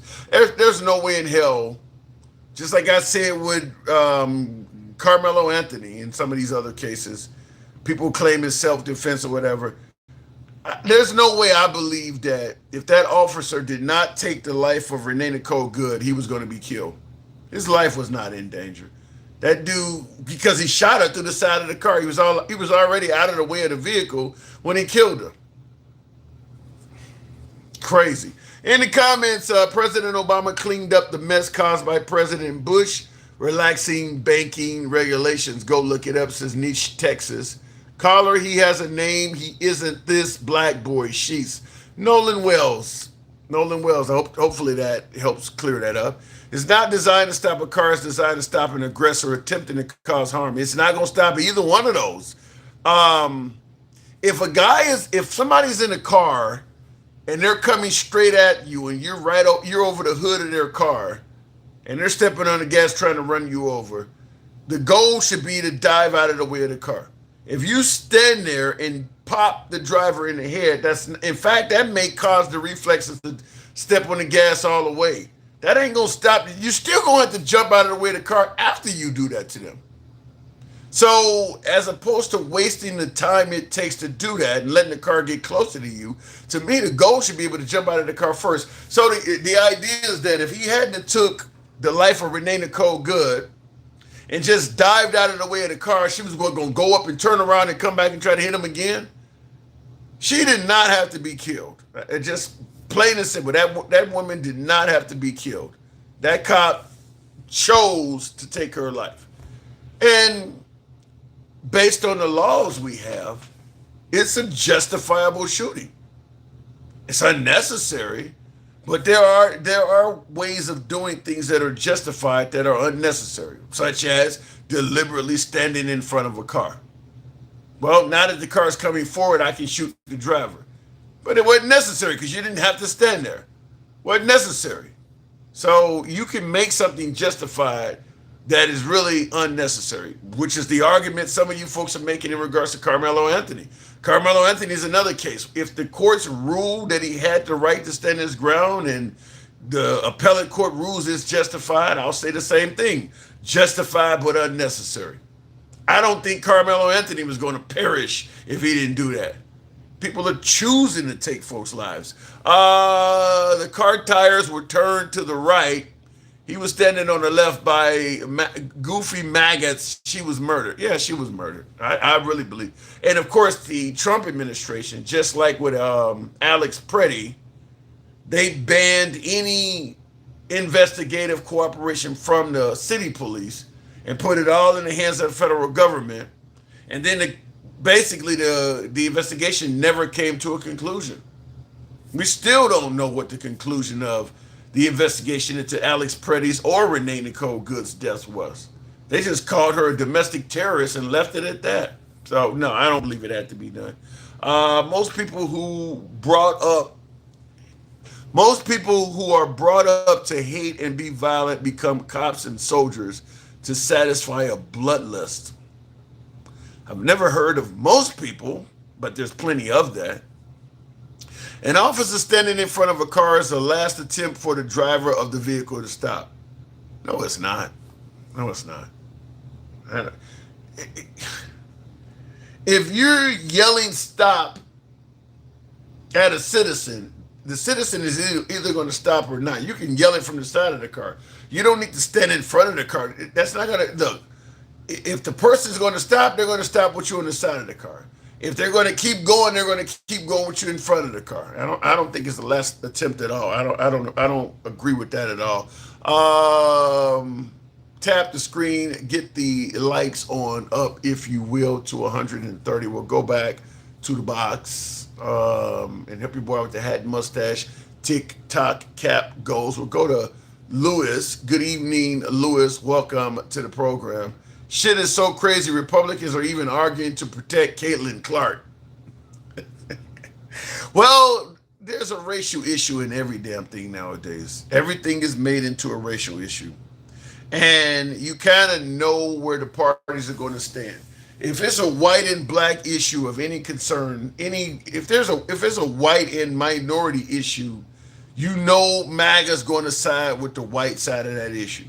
Just like the liberals, if it's a black and white issue, the liberals are going to side with the black person.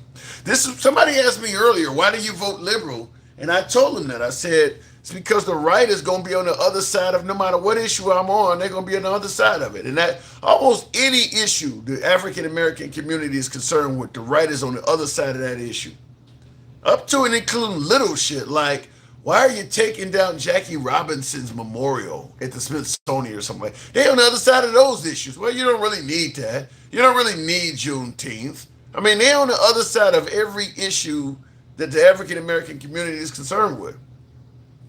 But people keep wondering, why do the African American community keep voting Democrat? Why don't they vote? Why don't they see the good and the benefits of the Republican Party? Because they don't agree with nothing they stand for. The Republican Party does not agree with anything the African American community is talking about. So why would you expect African Americans to vote Republican? If you listen to the conversations of African Americans that vote Republican, the Officer Tatums, the Byron Donalds, the Larry Elders, those type of people, if you wrote their words down on paper and you didn't see their face, you wouldn't think those were black people. They don't believe police brutality is a major issue. Systemic racism ended hundreds of years ago. They don't even talk like you normally hear from the black. None of the issues concerning the black community, they don't. Officer Tatum is going to be on the other side of all those issues. You would think you wouldn't even think he was black if you didn't see his face. Clarence Thomas is another example. You would think that this is coming from a non-minority. Republicans believe in poor wages for an honest day's work. Eesh. I don't know if I totally agree with that, but they're not a big fan of raising wages. Republicans push theories like black fatigue, black culture. Why would any black? Yeah, that is true.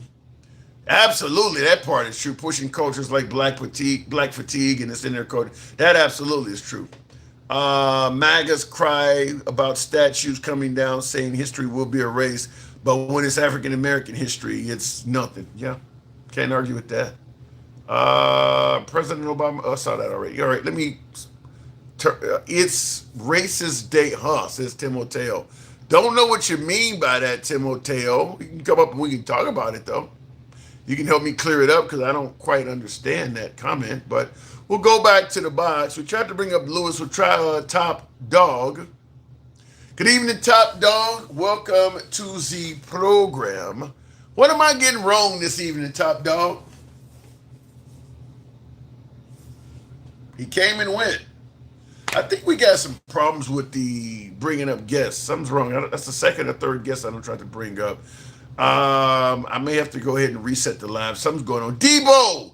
Got your boy looking real spiffy with that hat mustache. Thank you very much. Some of you folks showed the program some love this evening. Thank you, Debo. In the comments, Obama was the best 2 terms back to back. Let's go. He's all right. I certainly liked Obama. I won't say he was the best, but he was a good president in my opinion. But to me, I'll just say this, and thank you, DJ Sound Chaser. Appreciate that. I'm a big house music fan. Almost sounds like a house DJ. I'll just say this. When folks talk about best presidents, JPT Farms, thank you. When folks talk about best presidents, I always ask the same question because you do hear MAGA talking about Trump as the best president we've ever had and shit like that. I always ask the same question. 20, 30, 40, 50 years down the line, what did this person accomplish that people are still going to be talking about? Certainly in regards to President Trump, 20, 30, 40, 50 years down the line, if he's the best ever, you still remember George Washington and Thomas Jefferson and Abraham Lincoln and Kennedy and all these. If he's the best ever, what has he accomplished that you're going to be still talking about 40, 50, 100 years later? And I can't think of anything. Now, I suppose, I was going to say I suppose if he prevents Iran from getting a nuclear bomb, but I don't even think that would last that long. Because the world did not see Iran as the threat that Trump is talking about. Iran is not the Third Reich. I don't think the world saw Iran as this existential threat that Trump and Netanyahu talked about. So I don't know. There's no way in hell I can see Trump being labeled as the best president based on what he's accomplished so far. To me, the best accomplishments of President Trump is stuff he ain't even bragging about. He's not even taking credit for. Operation Warp Speed saved tens of millions of lives. The vaccine from COVID. That by far is Trump's greatest accomplishment. by far his greatest accomplishment is bringing a vaccine to the world, saving tens of millions of lives. But the way he treated it and viewed it, he's not going to get credit for it. But to me, that's his biggest accomplishment. Is coming up, is being party to a vaccine. Another good example. Right now, they're talking about the housing bill that would make housing more affordable in this country. That's about to happen at midnight. I believe midnight is already happening now on the East Coast, so that would be now. Housing bill is now officially legal. That's something that happened under Trump's watch. Under Trump's watch, this bill allegedly is making housing more affordable. He didn't sign it though. So he can't in the midterms. I don't know if they can campaign that our president on the right side of the aisle reduced the cost of housing. He didn't sign the bill. We had to make it bipartisan, otherwise he was not going to pass it. So that's a bill that he can't even take credit for. Marty Marr, appreciate that. Thank you. And that would be an accomplishment of his administration. If he can bring down the cost of housing and make housing affordable to younger first-time buyers and stuff, that's a huge accomplishment. He didn't sign the bill. He was pushing for the Save America Act, so he can't take credit for that. That's crazy. That was an easy win. It was an easy win he would have got. He can't take credit for it. Vaccines cause cancer and heart attacks. Watch the Economic Times for the trials of... Well, I can tell you this. There's a lot more. You want to suggest that there are studies that show vaccines cause diseases. I can tell you this. There's a lot better studies to show not taking the vaccine causes death. Measles, smallpox, all of those things that have been eradicated, chickenpox, all that shit. I can tell you that you're not taking vaccines causes a lot more deaths than taking it. So my take is simple. I'm not a fucking virologist or any of that. I'm not going to pretend like I know more about vaccines than the next man. I go to the doctor. I hire a doctor to treat me, to oversee me. I go to appointments and get blood work and all this shit like the rest of you folks do. And that doctor has years of schooling that I have never even considered taking. My point is simple. If the doctor says, I think you should do this, it'll be beneficial to your health, I do that. If I don't believe the doctor, then I fire the doctor. I'm not a viral. How the hell do I'm going to tell my doctor, you don't know what you're talking about? Then why is he my doctor? So I go by what my doctor says. My doctor recommended I take the COVID vax. I took the COVID vax. When the booster came out, my doctor recommended I take that. My doctor is recommending many patients do that. I'm assuming he's not going to recommend I get a vaccine that caused another one of his patients to drop dead from. If he's telling me to do it, there's a good chance my doctor either has research or other patients he's telling to do the same thing and it's working for them. That's why I hire a doctor. That's what they do for a living. So, and I'll leave it at that. In the comments, I was mandated and still didn't comply. Okay, fair enough. Meanwhile, Obama just picked up the phone and made a deal with Iran. He can't do that. Without no conflict. Well, Obama can't make a deal with Iran, so it doesn't matter. Look, Trump hates Obama. So even if Obama got Iran to cooperate and go into a ceasefire or whatever, Trump would probably break that because he doesn't want Obama to get credit for calming down Iran. Trump would probably deliberately break that deal because he doesn't want to fall behind Obama. So that ain't gonna happen. Obama can't do that. Kennedy is no doctor. McMahon, no teacher. True. That is true. I'm having trouble bringing up guests, so I may have to unfortunately do the show in because I've tried to bring up Lewis and Top Dog and some of you folks. So having said that, I'll go ahead and wrap it up for this evening. MAGA reacts. I don't know if it's going to bring you up either, but I appreciate the galaxy. We'll try it. I can't bring up guests. Well, it brought you up. MAGA. How the hell that happened? You got some inside knowledge on TikTok? What's up? You got some inside control of TikTok? No, I just have good internet, good phone, good everything. I got a special microphone so you can hear me better. But you make all these crazy ass points. Well, like I told you before I logged off, it's gonna take me 5 minutes to prove Michael wrong. So I googled, how is the Qatar airplane paid for? There's no line item that says, Air Force Qatar airplane. It was paid for under aircraft procurement for the Air Force and some other research like art. What was it called? The exact line item is research, development, test, and evaluation, and aircraft procurement. Those are the line items used to pay for that Qatar airplane.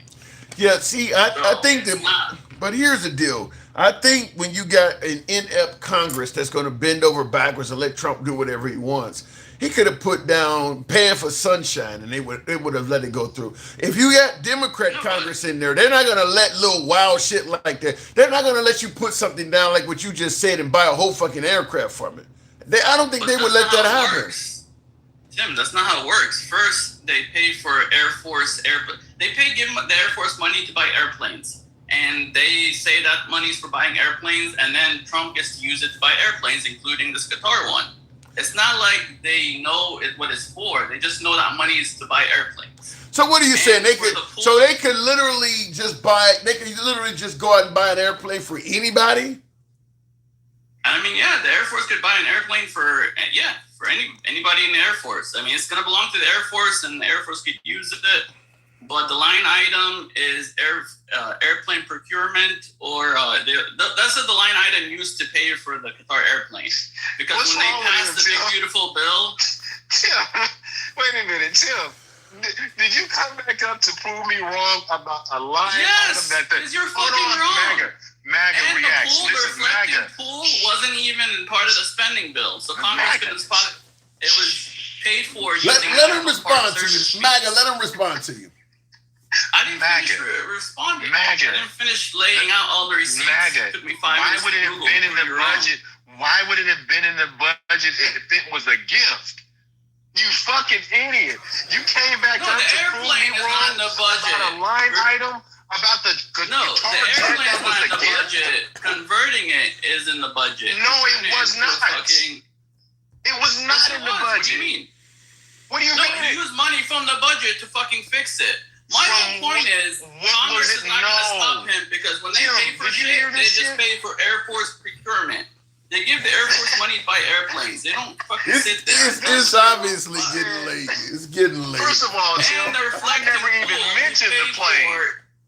I never even mentioned the jet. First of all, I never mentioned the plane. You said they're going to be able to stop all these line items. There's no line items for them to stop because they just fund the Air Force and the Air Force money. You are absolutely out of your mind, dude. MAGA reacts. Bro, it took me 2 seconds to Google this. You don't have to try this hard to be so wrong. And hold on, real quick. Hang on, gentlemen. Hang on. In the comments, hold on, MAGA reacts. Hold on. In the comments, Nick Gert says, Michael, how else was it going to be turned into Air Force One? It is not Air Force One. It's never going to be Air Force One. It's going straight into the Smithsonian. It's never going to be Air Force One. No, it's not. No, it's not. By the way, did he just ground it? Didn't they just ground it because it's not ready with all the security features? Because they were rushing it. But anyway, MAGA, I never mentioned that. They're going back and forth. Who cares? They're going. That's what me and Tim were talking about when you interrupted. So he came up to talk about what? I didn't even interrupt. I didn't even interrupt or hear that part. But you're missing the point about the line items, dude. You don't have to try so hard. The guitar is there not the plane would have never been in the budget. It was a gift. The budget that they used, they still have to retrofit it. Which would have been with the money that they had in the budget for the other planes that are under construction. But that's not what they used. They didn't use the other airplanes' money. Again, aircraft procurement and research and development money. Again, use Air Force. Hold on, Rich. The other airplanes' money. Jesus Christ. Okay, you guys got to guess. Rich, and what? Hold up. Pool. Okay, let me finish real quick. The reflecting pool was paid for out of the national parks money. It wasn't paid for out of some line items. So Congress couldn't stop it. It's not supposed to be used. That's our point. It's not supposed to be used for yes, that. It is. National park money is supposed to be used to fix and repair national park services. Money don't belong in Air Force money. They have their own. No, we're talking about the reflecting pool. He's talking about the reflection. We're talking about the reflecting pool. Oh, the reflecting national park. Yeah, he stole that money too. Exactly. But MAGA reacts. What was the line item? What was the amount? Since you looked it up. It was actually not even a line item. It was taken out of National Park Service fees. What so every time you pay to go into National Park, that was what was the budget? What was the budget? The National Park Service fee budget. The National Park money. How much was it? National Park. How much was it? How about wait, hold on, gentlemen. 14.7 million. How about from an angle of you? Hold on, Mike. How about it from an angle of you? You know, sometime in the military, you have a. Hold on, MAGA. Hold on. How about from the angle of use it or lose it like they do in the military? Listen to this comment. We the Rebels says JFC start of the year AF. We're going to need $10 billion for airplane procurement. Congress approves it, so there's $10 billion at the Air Force disposal to buy planes, and it's the government, so use it or lose it. That's kind of what MAGA seems to be saying, something like that too. Is that they just exactly. But they made the budget based on. Listen, again. That's why I actually have you ever done a budget or proposal? The budget was made up a year in advance. There was nothing in there for them to use for those planes or that Qatar plane. Thank you. Qatar plane was They have a category called a aircraft gift that just been converted, and he refused to ride on it. This motherfucker just don't listen. Why? You don't know Why budgets. He refused to ride on it. He doesn't know. But You're saying the budget's very specific. But Rich, he doesn't know. I said it was generic. So let me ask you this, MAGA. Well, let me ask you this. You own homes, right? Yes. If I came to you and I said I want to buy 10 homes in your area, give me a ballpark number. I don't know, probably 5 to 10 million. And then if I said based on what, would you provide me the information for that 5 or 10 million? Based on some CMAs, but that's not how the government works. No. The government's like, here's 10 million to buy homes. MAGA reacts. Here's another 10 millions to buy something else. No, it's not. And because here's buy it. MAGA reacts. Hold on real quick, and then I'm gonna drop back down. See, he doesn't understand. I looked up the listen, bill. MAGA reacts. Just listen. MAGA reacts. You're not listening because you're talking while I'm talking. In order for them to give you a budget, because guess what? You don't want to go over budget. So you got to give me a number based on data. That's how you get to your budget number. Yeah. You got to give me something. If you tell me $10 billion on air defense, based on what? By the end of the year, you get the numbers. October. Mike, you ain't got to explain this shit to me. I think it's pretty fucking clear. You're making it sound like they give them exactly what their budget's going to be, and they spend. Good God. I mean, the way MAGA reacts to seeing things, it leaves the room open for all kinds of corruption. Because you really ain't paying attention to what you're doing with a ton of money. That's not how it works, been in service neither. All right, Mike. Appreciate it. All right, brother. Thank you. Air Force as a whole. Yeah. All right. He ain't never been in the service. I mean, it ain't even got to just. It ain't even just got to be the service. A corporation, all of them are going to. You can't just request money without putting some details into how much you need. But he's not even in a company or an LLC, so he would not have that information. Look, the government just funds the Air Force as a line item. They get me. They're very generic. No, they do not. It has never been a line item. It is based on what they used last year and what they intend to use this year when they do it the previous year before. Well, the user, it don't work that way. Argument. You said Congress is going to be able to stop him from doing a bunch of shit. I said no because come November, generic. Come November, you ain't gonna be able to. Yeah, you're not gonna be able to take that kind of money out of the budget to fix up a jet. If Congress is Democrat, I mean, like you can mix and match little amounts of money, but not hundreds of millions of dollars to put on your own personal aircraft. He's gonna lose that one. Yeah. He's gonna lose that battle. Too much credit. Like, I'll give you an example. Hold on. This is an example. Like what Rita, Trump ain't going to jail. Rita Rabble says, this is what I'm talking about. He says, ever seen the government spend money in September? We have 1 million left in our budget. If we don't spend it, we won't get it next year. That kind of stuff, yes. But taking hundreds of millions for a jet, that kind of money ain't just laying around like that. But Tim, I'm telling you, man. You don't think they're gonna impeach him for the second time?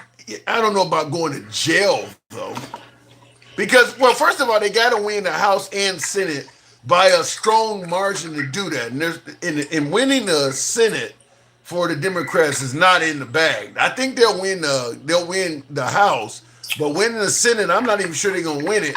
But you got folks like Fetterman, for instance. When you got folks like that on your side, who needs enemies? Fetterman would not support an impeachment of Trump. Who has to approve it first? Congress. Okay. You'll get that. Second. Then the Senate is not gonna. You'll do just like the other two impeachments where Nancy Pelosi agreed and Mitch McConnell or whatever did not. That's what'll happen.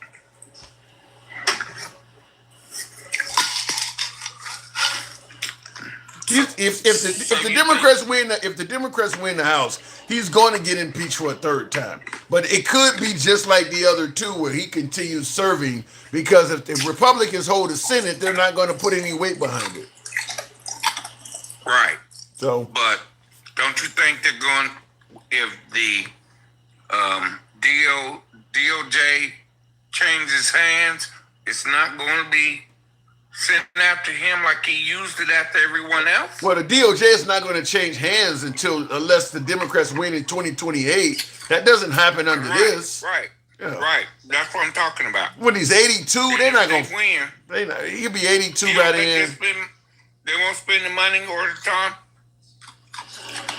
I mean, I think for the sake of the country, it depends on what Democrat follows up Trump. I don't think they're going for the sake of the country anymore. I think that's played out. You think they're gonna try to put an 82-year-old man? You think they're gonna try to put an 82-year-old man in jail? Why not? He missed it with Letitia James. I don't think Trump's going to jail. I don't expect that. I think Letitia James coming to get that money and him. They may take a ton of money from Trump, ill-gotten gains and things like that, and fines. I can see that happening. I think E. Jean Carroll's going to get some of the money. But yeah, I agree with this. I agree with the money. I agree with the money, but I don't foresee him doing a day in jail. But that's our money. I said okay. That's what he's been stealing since day one. I'm okay with agreeing with you on Trump's side of the aisle may have to hand over some money. Trump got a lot of money. I'm okay with believing that. Okay. He's not going to jail though. All right. So we'll see though. Plus, I don't think he's gonna make it out anyway. What does that mean? Even though it's going certain ways and doing certain things, the stress of it all, I believe it's gonna take its toll. You believe he's gonna perish while president? Yep. Well, that means you believe he's gonna die in the next 2 years. There you go. All right. We all had that opportunity. I mean, anything's possible. I'll let it. I gotta move it on. I don't want to wish death on the president. Thank you. But I don't want to wish death on the president. But it's possible. Thank you. Can I show you? Appreciate it. Thank you. That's like 86. That's like 86, 87, 86, whatever. 47. I gotta go. All right. And MAGA Reacts, what do you got for me? Can I show you something? Sure. All right. This is the big beautiful. It won't let me blow you up. Oh, there we go. What am I looking at? This is the big beautiful bill right here. It doesn't go like line item by line item. It just says here's $100 billion for this. Here's another like 25 million. Here's 1.1 billion for the expansion of the unmanned aerial system. This is what the Congress pays for. Like they have big line items. They don't go specifically to how the money's going to be spent. They just allocate a huge amount of money, and then someone in the Air Force does the smaller fucking line items. Okay. So they just give the Air Force, like, here's $10 billion to buy new airplanes, like your caller said, or the commenter said. And they don't tell them what kind of airplanes. So they don't tell them what kind of airplanes the money must buy or anything. No, that's for the Air Force to decide. They just know that the Air Force needs $10 billion, and someone in the Air Force told them that they need $10 billion, and they just approved the $10 billion. And nobody asked how many planes you said you need a number of 10 billion. How many planes are you buying with that 10? Why is the number so big? Nobody asked any of those kind of questions. That's a different thing. Like, you could go audit that shit separately, and you could go fire and hire people in the Air Force to make sure that money's spent correctly. But as far as Congress is concerned, they're just paying $10 billion to the Air Force to buy airplanes.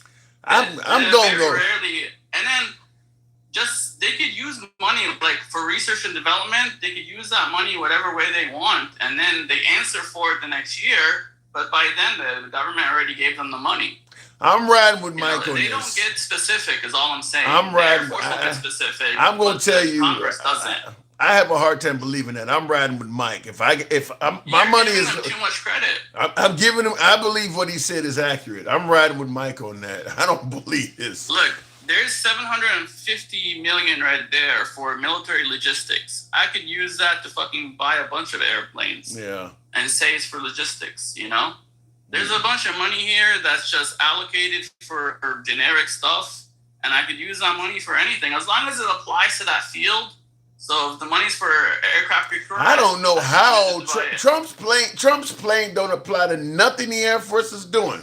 No, absolutely nothing, because you still Air Force One is a military aircraft. That's not Air Force One. Even the regular Air Force One. Air Force One was never meant to be flown by a single president and then thrown in a Smithsonian. That ain't Air Force One what he's dealing with. But I'm talking about even the original Air Force One, the one from the 90s. Well, the one he is flying in has nothing to do with the Air Force. Absolutely nothing.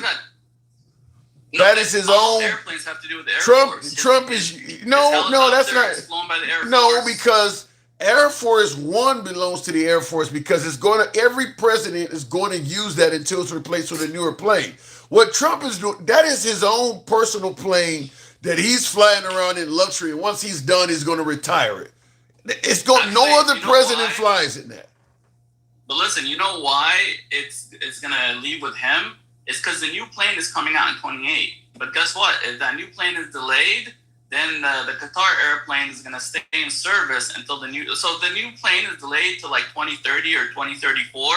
That Qatar airplane is going to be in use until that new plane comes in.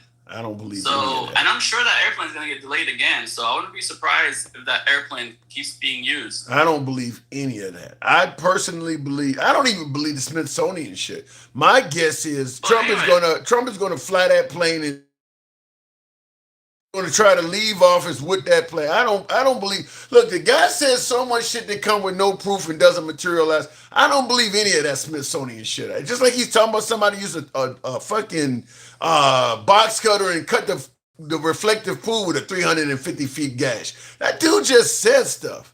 I don't believe it. I don't believe it. Also, just because Congress controls the purse doesn't mean they could stop him from using the national park money to fix the reflecting pool. A lot of that shit, he already has the money for, So it's like this. Yeah, I'll agree with you on this. Congress puts like $10 billion in it, and only when that money goes away do they have to refill it the next year.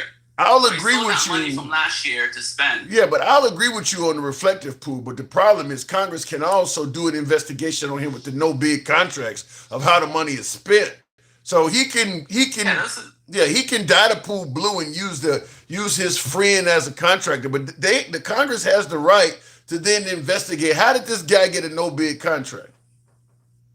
Yeah, that's a different argument. My whole argument is they're not going to stop him from doing shit like that because the government has so much money allocated for like generic shit, and that's it. Like if you have money to repair something, you could use that repair money to repair whatever you want. Well, the tribunal arch in the ballroom don't fall in those categories. That's new shit. That ain't got nothing to do with a repair.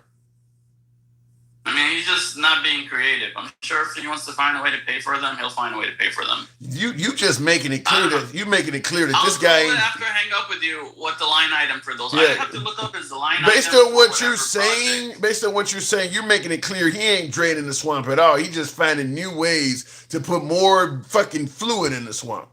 And he can do whatever he want with the money. He can find new ways. I mean, you making this dude sound corrupt as hell. Like you said, Congress could afterwards go after him for it, but they're not going to stop him from spending the money. Right. They could punish him after, but he still has a lot of money to play with. But that's the point. Last year. That's the point I'm making. The guy who was going to drain the swamp. Listen how the Congress can't stop him from doing it. He got money to play with, and he can actually move it. I mean, you making him sound corrupt as hell. I don't know if he's corrupt or not corrupt. I'm just saying they're not. I'm just telling you how the government works. That's all I'm trying to teach you. Right. That the government is not sitting there. You're making them sound too much corrupt. credit. You think they're on top of everything, and they're not. You're giving them way too much credit. No, I think we gave here's $10 billion. We gave Trump way too much credit, and we trust you. All right, I gotta move it on, but I think we gave Trump way too much credit with the drain the swamp shit. Both of them. None of the stuff you're saying sounds like draining the swamp. It sounds like Trump is finding loopholes how to take money and do things for his own personal pet projects. That ain't draining the swamp. That's finding ways to get paid. It's not loopholes. It's how our system works. I wish it was loopholes. It's just how the system works. Congress can't be on top of everything. You can say it's how the system works. All of that shit Trump was calling that swampy before he got elected. Now that he's using it, it's just how our system works. That's just regular. No, that's not swamp. That's just distribution of labor. You know, the Air Force is responsible for the Air Force's money. My responsibility is to give the Air Force money. Taking Air Force money. Takes that money and spends taking Air Force money to buy your own personal plane. That's just how our system works. That's not swampy. That plane belongs to the Air Force. He gave the plane to the Air Force. That's where he's smart. He gave the plane to the Air Force. How is it? If he's the only one using it, what do you mean by giving it to the Air Force? Nobody else is going to use it but him. I told you, if that new Air Force One is not ready by 2028, then the next president could take it. So if it is ready by 2028, then the only person that ever used that plane is him. I guess, but if it's so he didn't give it to the Air Force.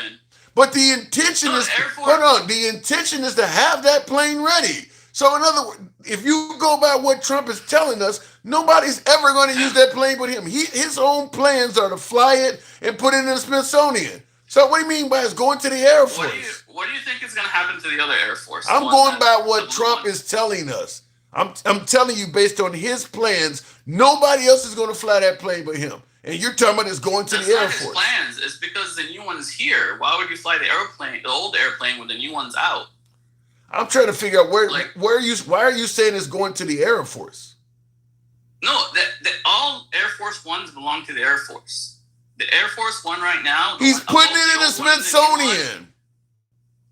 Okay, that's after it's required. So the Air Force, the Air Force will never get any use out of it. All airplanes. The Air Force will never get any. The plane belongs to the Air Force, but they'll never get any use out of it whatsoever. He's going to use it, and when he's done, he's going to store it. Tim, that's where you're confused. They're using it now to fly the president. All the airplanes that the president flies in belong to the Air Force. Okay, I gotta go. The old Air Force One, Marine One, all that are Air Force airplanes. I gotta go. To the Air Force. I gotta go. I'll leave it at that. The airplane that president. Look. That is Trump's personal plane. I disagree with my caller 100% on that one. That is his personal plane based on Trump. Based on what he is saying, he's going to fly it around, and when he's done, he's going to put it in the Smithsonian. The Air Force is getting nothing out of that other than affixing a label to the side of it. There's nothing for the Air Force in that. It's just we're going to use Air Force personnel to fly me and my plane around. That one I don't get. Not true. The Air Force manage and maintain those planes. Yeah, but the Air Force manages and maintain the plane for the fact that it's used for the country. The Air Force planes, whether we're talking about cargo planes, used to ship stuff back and forth, whether we're talking about fighter planes, used to defend the nation, whether we're talking about Air Force One, used to fly presidents back and forth. This plane is essentially his and his only. This is not how Air Force aircraft work. None of the other aircraft belong to one individual. If it's a plane that flies a general around, when that general retires, another general starts using it. This is a plane from day one. We knew only one dude is going to have control of this plane the whole time. That's not how Air Force planes work. It's never been that way. Well, and not to mention the cost of that motherfucker. Hundreds of millions of dollars for one dude to have a plane. I've never heard of somebody trying to make this sound like that's the Air Force. Air Force gets nothing out of that. In the comments before we move it on here, is the next president going to be good? There's no way to know that because Trump was going to be good. I'll just say it this way. If you get a president that campaigns on what they're going to do, and it sounds like it's promising and beneficial to America, and they get elected and they do that, then yeah, the next president is good. I strongly believe, even though I lean left, that if President Trump had lived up to his campaign promises, he would have went down in history as a decent president. I'm not as anti-immigrant as the right is, but getting rid of folks that are in the country committing crimes is a legitimate case to be made. Securing the borders makes perfect sense. Ain't nobody dealing with this, but preventing males from playing in girls' sports, I can get behind that, even though it's not something anybody is dealing with of any significance. But if he had have actually did what he campaigned on, no new wars is excellent. I think that's an excellent idea. We need to stop getting involved in wars overseas and all of that shit and focus on home. If he had done what he campaigned on, I think he would have been a decent president. Even from somebody on the left like myself, I would have said that. But that's not what he's doing. He got in there and he's reversed a lot of his campaign promises. First of all, we're going after way more than rapists and murderers when it comes to immigrants. The guy that they just killed down in Texas, Lorenzo Salgado, that guy wasn't a rapist or murderer. He didn't have a criminal history at all. They're going after way more than just rapists and murderers. So the reason why I'm saying is because if he had campaigned on, if he had went in there like he campaigned on getting rid of rapists and murderers, he had the immigrant community behind him on that. Even immigrants that came to this country, I'm talking about even the illegal immigrants that can't vote, even those folks are like, well, shit, if you can get rid of the rapists and murderers and the bad ones, maybe they'll let us stay because these folks are coming over here and committing felonies and ruining our reputation. That's why they don't want to let us stay, because you guys are coming over here and committing major felonies. So even the immigrant community could get behind getting rid of violent immigrants, but that ain't what he actually did when he got in there. He got in there, started going after TPS and, going after asylum seekers and everything. So yeah, I really think that if he had did what he campaigned on, he could have turned out to be a good president. Obviously, draining the swamp is something that everybody can get behind. He ain't doing that though. Epstein, another thing, get into the bottom of the Epstein file, something that many would point out that Biden didn't do. He campaigned on being able to do that. That's something that people could have got behind and would have absolutely gave him a lot of credit for doing it. So yeah, if he had been the Trump he campaigned on being, I think he would have turned out very well.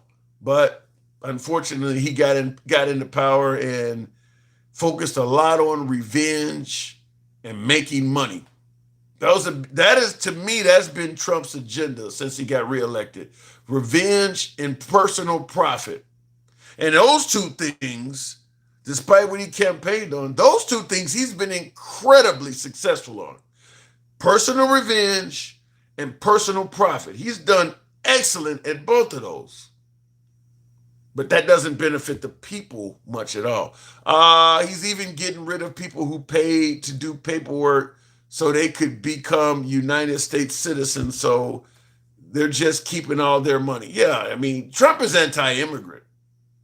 You get a lot of folks on the right. Well, we don't have a problem with immigrants. Just come here legally. Bullshit. Come in here legally. will not stop Trump from coming after you. I said when we were about to have Trump for the president, I said then, based on what they were saying, if you do not absolutely have U.S. citizenship, you're not going to be safe under President Trump. I was saying that before Inauguration Day. If you don't have citizenship, you're not going to be safe. And it's one worse than that, because now they're trying to go and revoke people who actually have citizenship. They're actually going after them people too. So they're going after green card holders and folks with citizenship, people who came here the right way. So yeah, Trump is anti-immigrant. I don't think there's any other way to look at that other than they're just anti-immigrant. I mean, you're going at the people in courtrooms that are literally going through the procedure, trying to come here the right way. They're deporting people from court. They're just anti-immigrant. He's cleaning up the swamp that he's making bigger. Yeah, I don't see him cleaning it up at all. And he said, more people like fire from the government, I will. I don't know what that means. Trump has severed his own arms by firing many government employees, all serve a purpose. He's not knowledgeable enough to see what he has done. So now his presidency is a whole bag of burning shit. Damn. Well, I think Trump knows what he's doing. I think the plan is a lot more sinister than that. I mean, look, people are calling Trump a wannabe king and an autocrat and all of that. Fascist, whatever term you want to fill in the blank. A lot of folks disagree with that, particularly MAGA. But just being honest with you, if you did want to be a dictator or a fascist, you would do a lot of the stuff that Trump is doing. Whether or not Trump is trying to be a fascist or a dictator, we can have that conversation separately. But the point I'm making is, if you want to take a democratically elected government and flip it to becoming a dictatorship, it would require you do a lot of the stuff that Trump is doing. You would go after the media, because the media is going to be talking about what you're doing and alerting the people. You would go after elections, because elections is all about democracy. You don't want democracy anymore. If you were trying to become a king or a dictator, you would do many of the steps Trump is doing. We can debate whether or not he's trying to be a king or not, and he's not trying to be a dictator or a fascist, you libtard, whatever. We can have that conversation separately. I'm just simply saying, if you went to a country that had democracy, where people were allowed to vote and had freedom, and you wanted to change that to a dictatorship, you would do the shit Trump is doing. This is most of the stuff he's doing. This is what you would do to get to that. What do you say? You want to nationalize elections and put Republicans in control. That's what every dictator does. That's what Putin does. In Russia, when you vote, it doesn't matter. Putin is going to win. They hold votes in Russia. The people already know he's going to win, because he's nationalized the election and took control of it. You would do the stuff that he's doing. That's the stuff he is doing is what you do if you're on a path to becoming a fascist dictator. Maybe he's doing it for some other reason. If you want to argue that, fine, go with that. But the stuff he is doing is what you do when you're trying to get to that path. That's all I'm saying. Getting rid of government officials. Getting rid of people that might put up resistance. Getting rid of people in the military that may not go along with what you're doing. He's doing all of that stuff. Firing top members of your own government that may resist, push back, know the law, and alert people. Firing all of those people. All dictators are surrounded by loyalists. They all are. If you think about the Third Reich, if you weren't loyal to Hitler, they would kill you. I'm assuming the same thing applied to Saddam Hussein and Putin and all of them. They're all surrounded by loyalists. He's doing that. That's probably one of the first things that must be on your resume when Trump appoints you. How loyal are you? How loyal are you going to be to me? Even if you think what I'm doing is wrong or immoral or against the law, will you stand by me? So, yeah, I will just say this.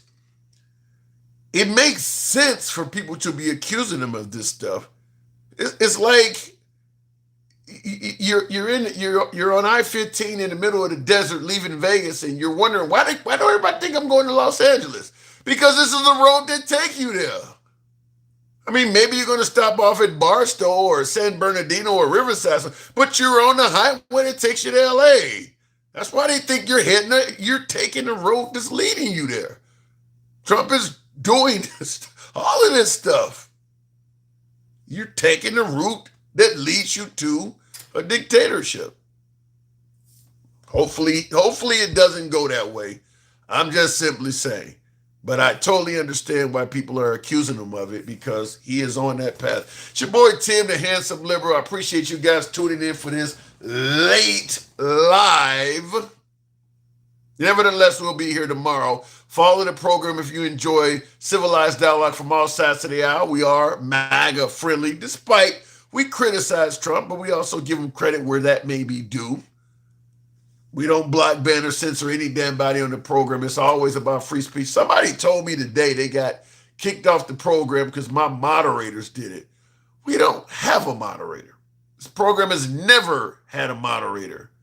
You're looking at the moderator, and I'm telling you constantly, we don't block, ban, or censor. There is no moderator. So I'm like, I don't know who kicked you off the program, dude, but ain't no moderators on this show. We're all about free speech here.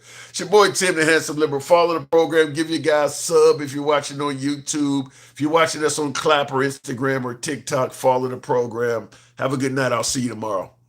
I'm out.